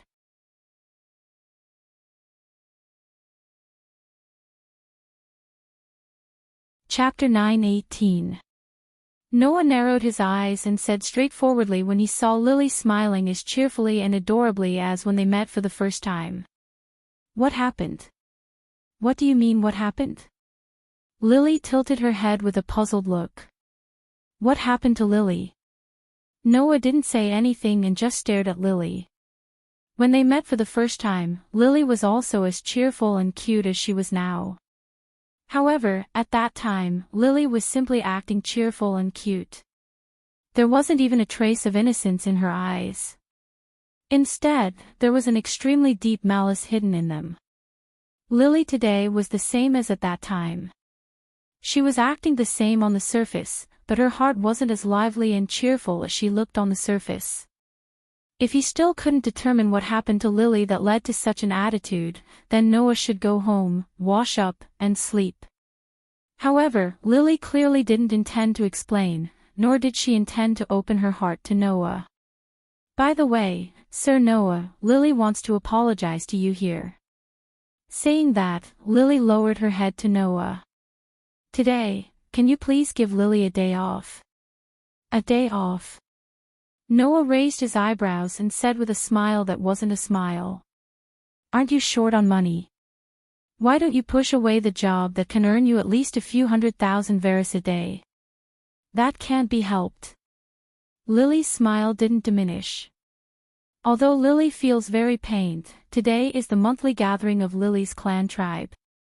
If Lily is absent, it will cause a lot of trouble. Gathering? Noah asked. What gathering? Rather than calling it a gathering, it's better to call it a press conference for the mission. Lily touched her head. Simply put, it's a notice that requires the people in the clan tribe to earn a certain amount of money every month and hand it in. So, everyone has to be present. The so-called clan tribe was originally established in exchange for the power called favor to pay for the chief god's food, drink, and entertainment. Although there were chief gods like Hestia and Loki who valued and loved the members of the clan tribe as their own family and children, it didn't mean that the other gods were like this. Even Loki had to make the members of the clan tribe hand in the harvest of the clan tribe activities regularly for the operating expenses of the clan tribe. Since it belonged to a clan tribe, it was natural to collect funds from the income of the clan tribe members. Could it be that Lily was so short of money because of the clan tribe? Everyone has to hand in the set amount of money. Noah said without batting an eyelid. Then people who don't have the ability to earn money will have a hard time. Yeah, Lily said jokingly. Especially for a supporter like Lily, that's even more needless to say.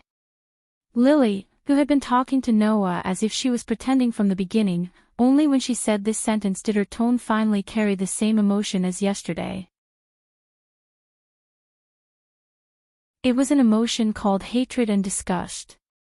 Noah, who clearly noticed this, withdrew his gaze from Lily and said indifferently. In that case, let's forget about it today. Thank you very much, Lord Noah. Lily bowed her head again and expressed her gratitude to Noah. Then, she smiled as brightly as a sunflower and said to Noah, Thank you for your help. I hope that tomorrow, Lord Noah can continue to employ Lily. If that's the case, Lily will be very happy. Leaving this sentence, Lily turned around and walked in the direction of one of the streets. Moreover, her footsteps seemed to be a little hurried. It was not until this moment that the faint smile on Noah's face disappeared bit by bit. He glanced at the bushes at the side. Rustle, in the direction of Noah's line of sight, the bushes swayed a few times and made a sound. Not long after, from the inside of the thicket, several blurry black shadows appeared from behind the trees that were used as cover and left in another direction. Seeing this, Noah's expression more or less carried a hint of coldness. It seems that things are much more complicated than I thought. When the sun rose to the highest point and announced the arrival of noon, in the northernmost part of Orly, in front of a building located on the side of a road that was a little remote from the main street, Noah came here. Looking up, Noah cast his gaze at the building in front of him. It was a long and large mansion. The area of the mansion was not large, but the scale was quite magnificent. As for why, this mansion seemed to want to expand, but because of the narrow area, it couldn't do so. As a result, it couldn't extend to the side, but could only develop upward, so several towers were built together like a forest of spears, forming a mountain-like building. From Noah's direction, it was very clear. Behind the gate of the strange building that occupied a narrow area but was unusually tall, there was only a small courtyard with a few plants and flower beds. In the center of the tower-like buildings, the top part of the tallest tower was dyed with the color of dusk, like a mansion carved by flames. Looking at the strange building, Noah blinked.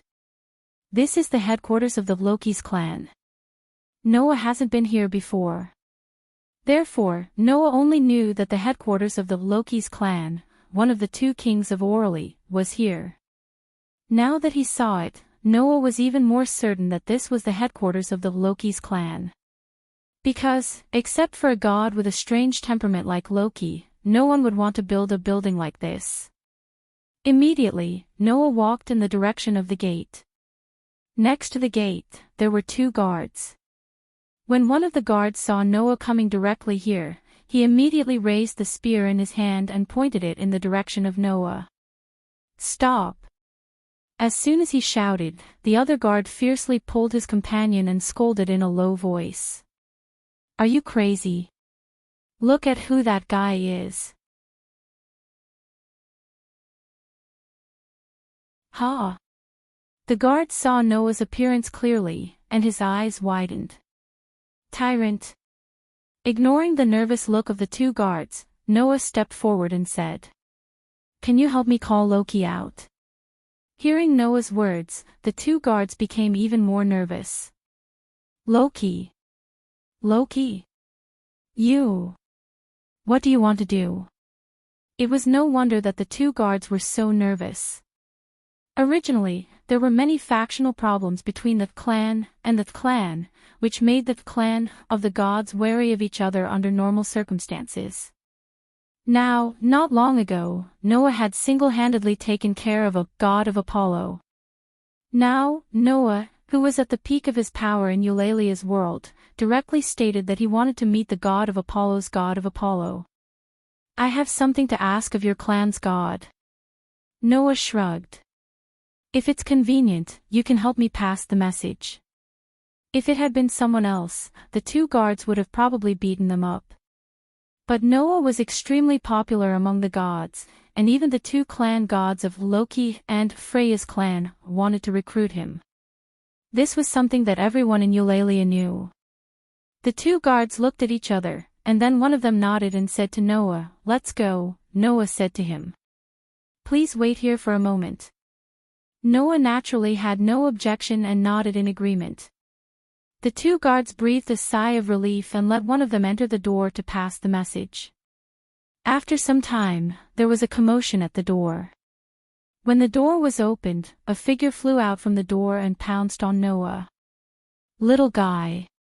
You finally changed your mind. Are you going to leave that poor little shorty? I'm so touched." Shouting such a sentence, the divine creature named Loki directly pounced on Noah. In the face of Loki's fierce pounce, Noah just calmly turned around. Loki suddenly missed and fell to the ground. Bang! After a loud noise, Loki's face hit the ground heavily. Loki howled in pain, covered his red nose, and rolled on the ground.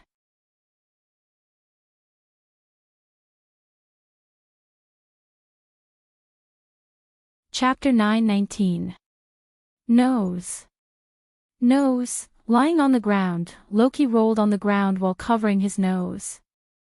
There were tears in his eyes, and he looked like he was in so much pain that he wanted to die.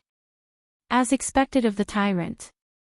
He actually dodged it. No, it was so obvious. I think most people would be able to dodge it. Noah sighed as he couldn't bear to look directly at Loki, who was rolling on the ground with half-closed eyes. "Okay, stop fooling around. Get up quickly." "Oh, so cold." Loki reluctantly got up from the ground. "Sure enough, now is the time to be arrogant. Can't you be delicate?" Noah's face twitched. "I really want to give this guy a good beating, oh." Little brother is really here. Welcome to our base camp, little brother. With these two voices, another group of people walked out of the gate of the Loki's base camp. The two Amazon sisters, Tiona and Tiona, were leading the group with a smile on their faces as they greeted Noah. Behind the Amazon sisters, Finn, Riveria, Gareth, and Rafia followed. Even the werewolf, Bert, smacked his lips when he saw Noah and looked unhappy. At the back of these people, there was a beautiful girl with dazzling waist-length hair. A pair of clear eyes stared at Noah. Her delicate and pretty face was still the same as before, without any expression on her face. At this point, all the senior members of the Loki's clan, one of the two kings of Eulalie, were present. Even Loki was present. The scene was quite spectacular. Long time no see. As the leader, Finn stepped forward and said to Noah with a look of surprise. Although I knew that you would sooner or later amaze the world, I didn't expect that in just over a month, you have already made such a big name in Eulalie. It's really surprising. We watched the entire battle between you and Apollo's minions. It was truly amazing. Riveria also seemed to be a little emotional. That spell that destroyed an entire city in an instant was really powerful. If it was me, I wouldn't be able to reach that level yet. Even so, I'm still sitting on the seat of Eulalie's strongest archmage. It's really embarrassing. It's not just magic. His battle prowess is also amazing. Gareth laughed. You can even go head-to-head with Eulalie's ultimate weapon. To be honest, even I want to duel with you. As soon as they met, the three leaders of Loki's clan gave a great evaluation of Noah.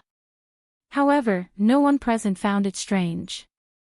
After all, during the war game, Noah's performance was seen by everyone in Eulalie. Even the gods praised Noah. As a person from the lower realm, who could make a negative criticism of Noah's performance? Not to mention Finn, Riveria, and Gareth, even Tiona, Tyogni, and Leafia were all excitedly and emotionally evaluating Noah.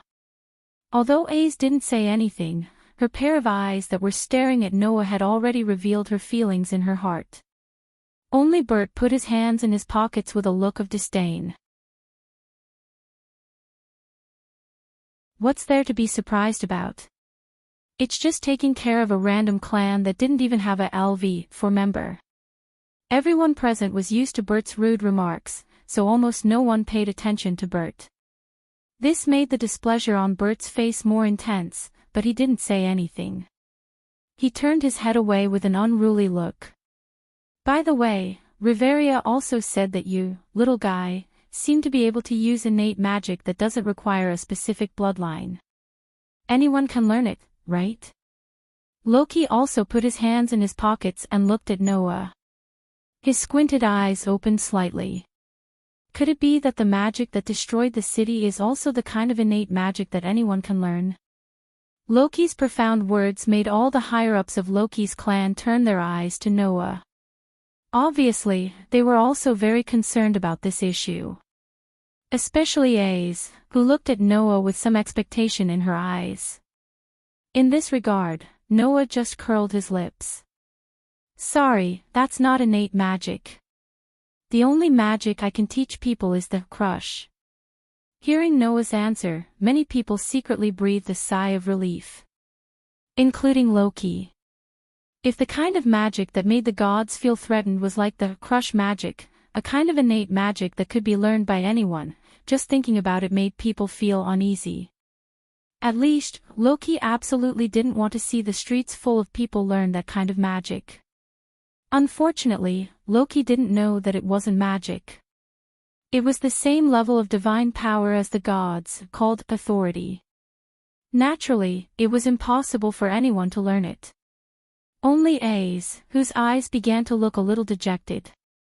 It was obvious that this girl was interested in the so-called magic that could destroy a city in an instant. If it could be learned, Aze definitely wouldn't mind asking Noah for advice, right? Okay, little guy. Loki said to Noah with a sloppy attitude. You didn't come all the way here just to chat with us, did you? Oh. Noah said with a smile. Didn't you just think that I was going to leave Hastia's clan and come to you? If you were so easy to poach, that love-struck fool wouldn't have hit the wall like that, and Apollo wouldn't have disintegrated his entire clan because of you. Loki tilted his head and looked straight at Noah with a pair of eyes that were hidden under his narrowed eyelids. What? Do you need something from me? Yes. Noah didn't hide it anymore and said directly. I want to ask you something about Sumo's clan. Sumo's clan. Led by Finn, a group of high-ranking members of Loki's clan looked at each other. Noah's clan. Loki was slightly startled and looked at Noah with some suspicion. You just got rid of Apollo's clan, and this time, another Sumo's clan has offended you. It's best if that's the case. That way, things will be easier to solve. Noah sighed. I just recently met a child in Sumo's clan and was a little concerned about some of the actions of that child. As far as Noah knew, there was no high-end combat power in Sumo's clan, not even a LV-3. The entire clan was composed of LV-1 and LV-2 members.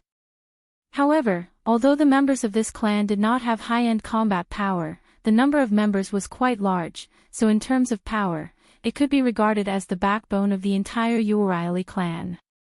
To put it bluntly, in terms of the overall strength of the clan, Sumo's clan was above Apollo's clan. Why would such a clan allow a member to do such a thing of theft? In other words, Lily's actions really had something to do with Sumo's family clan. This was what Noah wanted to know. Unfortunately, Hestia, who had not been in the lower realm for long, did not know much about Sumo's clan. That was why Noah came here, intending to inquire from Loki. After hearing Noah's words, Loki raised his eyebrows. You have dealings with the people in Sumo's clan. Loki said. That's not a good thing. Not a good thing. Noah was startled. What do you mean? Loki crossed his arms and closed his eyes. After pondering for a while, he immediately dropped his shoulders as if he had given up. Forget it. I'm not familiar with Sumo anyway, so there's no need to help him hide the secret of his clan. If you want to know, it's okay to tell you. The secret of the clan tribe. Noah narrowed his eyes and nodded. Tell me. Let's go in first. Loki walked directly in the direction of his base camp. It's not very convenient to talk here. Noah naturally did not have any objections. Together with the higher-ups of Loki's clan, he followed behind Loki and walked into the base camp of Loki's clan. AIC, who was walking next to Noah, suddenly spoke softly. Congratulations, you've won Apollo's spawn. Hearing this, Noah smiled.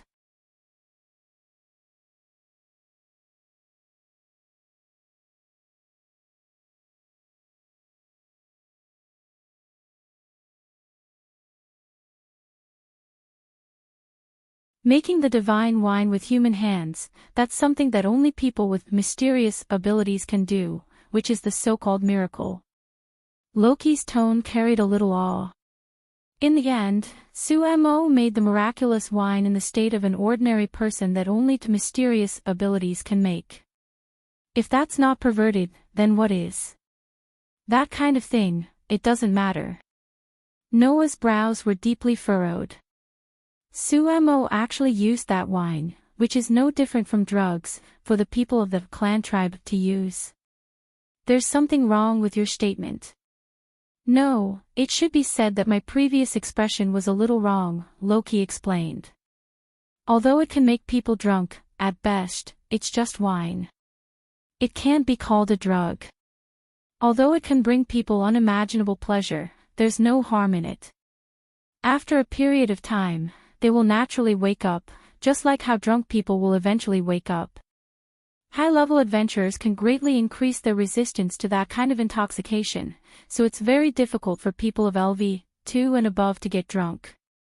It's also because of this that the fool took out the divine wine in order to satisfy his own interests and let the members under him earn money. Loki's tone was a little unhappy.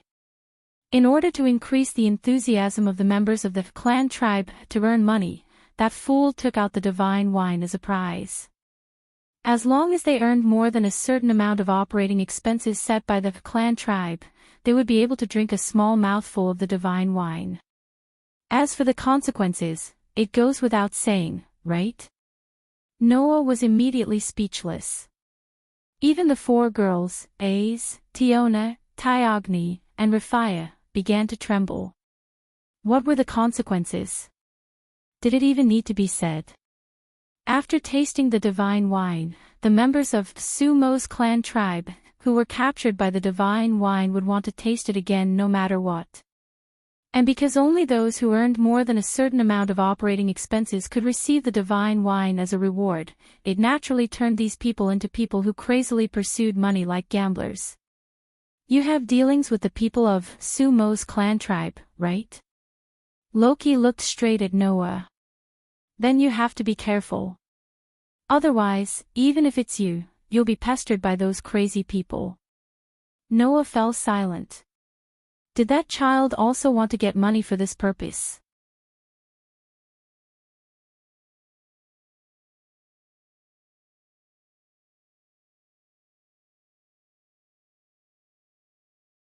Noah didn't mind wasting this insignificant period of time.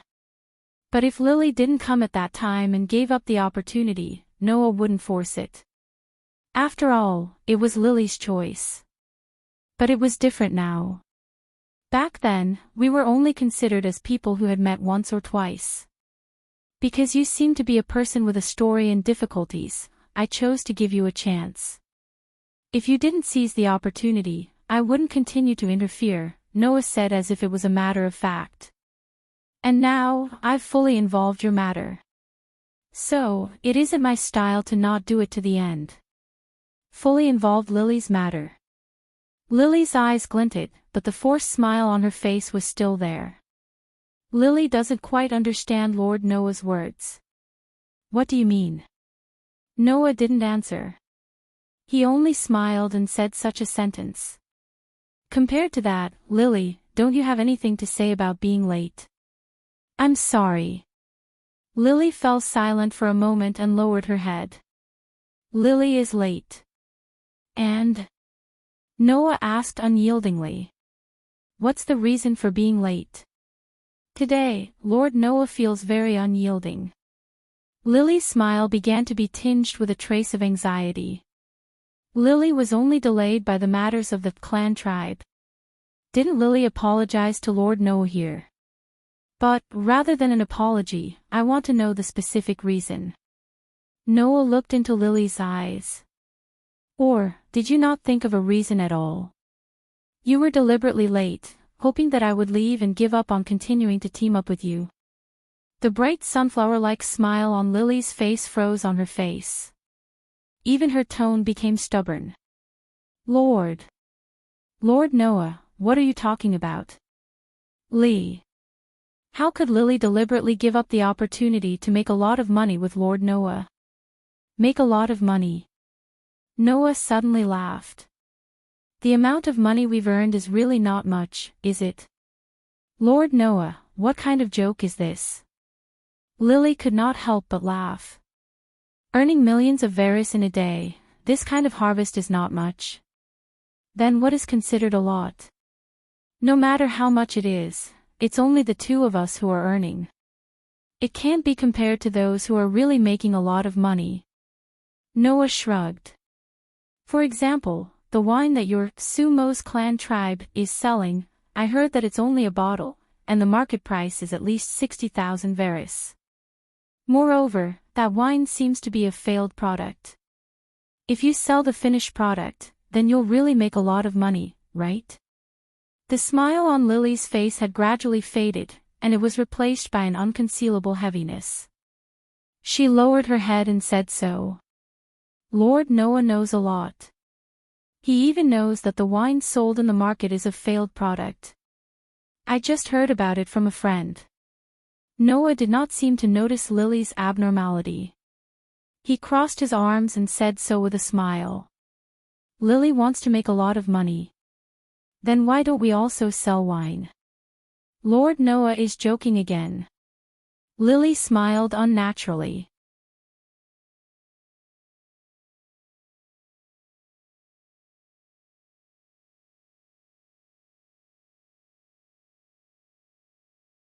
Chapter 9:22.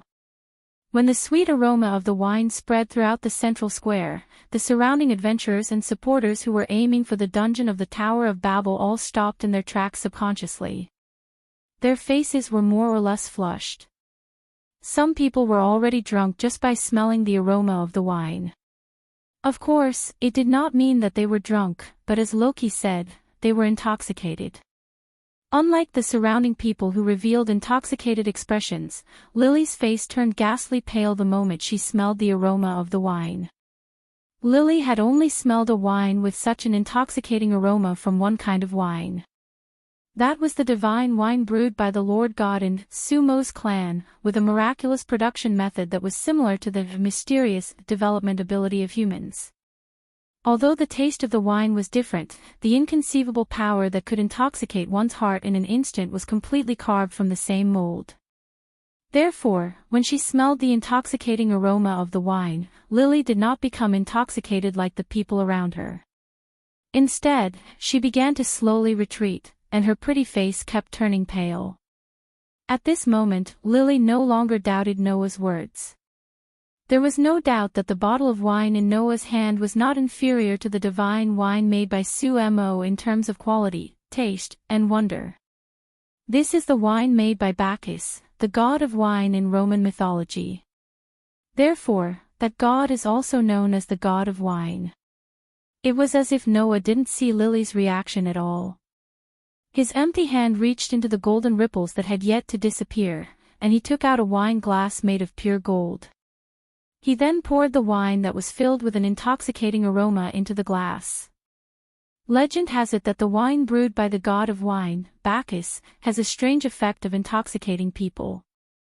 Just a small sip will make people feel as if they are in heaven.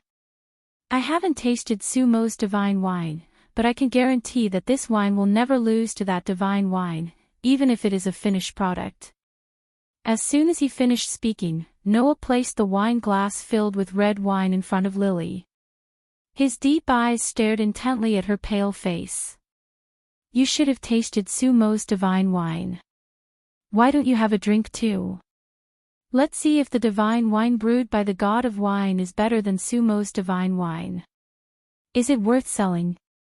What do you think? At this moment, it was as if time had stopped, and Lily felt that even her heart had stopped beating. Smelling the dizzying aroma of the wine and staring at the enchanted wine with its beautiful color, Lily only felt that she was sinking into a bottomless abyss. No. No, that feeling of sinking into depravity made Lily finally unable to hold it in any longer. No. I won't drink. Amid the hysterical screams, Lily almost subconsciously swung her hand and slapped the wine glass in front of her. Slap. After a crisp sound, the wine cup in Noah's hand, which was made of pure gold and had an intoxicating aroma, was directly slapped away by Lily. It smashed to the ground, spilling the beautiful wine all over the floor. The wine cup also rolled to the ground. Ha! Ha! It was only then that Lily seemed to have escaped from a nightmare. Her body went soft, and she sat on the ground, panting with a dazed expression. From the beginning to the end, Noah didn't interfere with Lily's actions, nor did he care about the priceless grape wine and wine goblets that were sent flying by Lily. He merely stared at Lily, who was slumped on the ground, and said word by word, "Don't worry about it. Are you afraid? Are you afraid of the divine wine? Or are you afraid of everything that the divine wine will bring to you?" Lily's lips trembled. She raised her head, and there was an expression on her pale face as if she was about to cry. She choked out. Lily doesn't want to drink this wine anymore. I really don't want to. Lily's reaction made Noah understand one thing. At the very least, Lily didn't steal and rob to raise money for the so-called divine wine. In other words, Lily not only had no interest in the crazy divine wine of Sumo's clan, but she also had a fear of it. Noah was not wrong. Lily was afraid. She was afraid that as long as she came into contact with the aroma of the divine wine, she would be manipulated by the magic of the divine wine, like a beast, and become a slave to money and madness. Loki said that although Sumo's divine wine had the effect of intoxicating people, it was still just wine after all. Even if one was drunk, sooner or later, they would still wake up. However, with Sumo treating the divine wine as a prize, if the people of his clan became crazy after tasting the divine wine and desperately tried to raise money, and then continued to drink the divine wine that could confuse people's hearts, they would continue to be captured by the divine wine and become slaves to money. As a result, they would naturally fall into an absolute loop, and there would be no way to get out of it for the rest of their lives. There were only two kinds of people who could get rid of the charm of the divine wine. One was the high-level adventurer who had successfully risen to LV2 and could greatly resist the magic brought about by the divine wine. The other was the person who could not earn enough money and could not get the divine wine as a prize. Over time, as the effects of the divine wine passed, they would wake up. Lily once confessed that she did not have the talent to be an adventurer. Because of her lack of ability, she finally chose to become a professional supporter. Then, Lily was very likely the latter. Undoubtedly, you have already gotten rid of the magic of the divine wine, so why are you still raising money at all costs? Noah half knelt and looked directly into Lily's eyes. Why don't you tell me the reason? Lily. Because of the divine wine, Lily's heart seemed to have become timid, and she could not help but speak in a sobbing voice. Lily just wants to use a lot of money as an exchange to beg Sumo to let Lily leave the clan. You raise the money in order to leave the clan tribe? The unexpected answer made Noah a little surprised. Noah had imagined various reasons for Lily to raise the money. However, Noah really did not think that it would be such a reason. However, if what Lily said was true, then it was possible. To put it in an extreme, everything in the gods' family was basically the property of the Lord God, including the people themselves. Once they joined the clan of a god, unless the main god agreed, if they left the clan without permission, it would be a small matter if they did not get the ability value update, but it would be a big matter if they became a character on the blacklist of the clan and were hunted down by the clan. Noah had even heard that this kind of person who left the clan without permission, once their usual behavior was too easy to cause bad effects, it was very likely that even the guild would hunt them down. And this kind of person who left the clan without permission was basically impossible for the main gods of other clans to accept. The first reason was that without the consent of the Lord God of the previous spawn, there was no way for other gods to drop their divine blood into the body of a person who already had the grace of another god to renew their ability value. Firstly, it was because no one knew when this person would betray the clan tribe and leave on his own. Therefore, this kind of person would usually become a rat crossing the street. Not only would everyone want to beat them up, they could only live on the streets, and no one would be willing to take them in. It was because of this that Lily wanted to exchange for the consent of the main god by gathering things that would move his heart, right? After all, what Sumo wanted most was money. That way, he could continue with the winemaking operation that would consume a lot of money. However, there was a problem here. Why? Noah asked aloud. Why do you want to leave the clan? Although Sumo's clan had various problems, it was not enough to make people want to leave at all costs, right? Even if they were afraid of the divine wine, wouldn't it be fine if they did not taste the divine wine?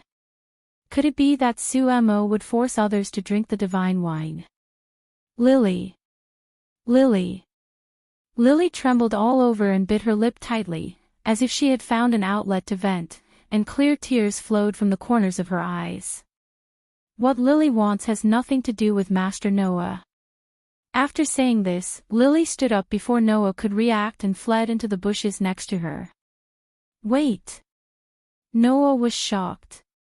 Without hesitation, he chased after him. You're tuning into the LoveLore Library YouTube channel. We're so grateful for your support, and don't forget to subscribe to join us on this incredible journey through captivating stories. Your generosity through donations truly makes a world of difference, as it's the primary source of revenue that allows me to expand and enhance this channel for you. Thank you from the bottom of my heart for being a part of this adventure.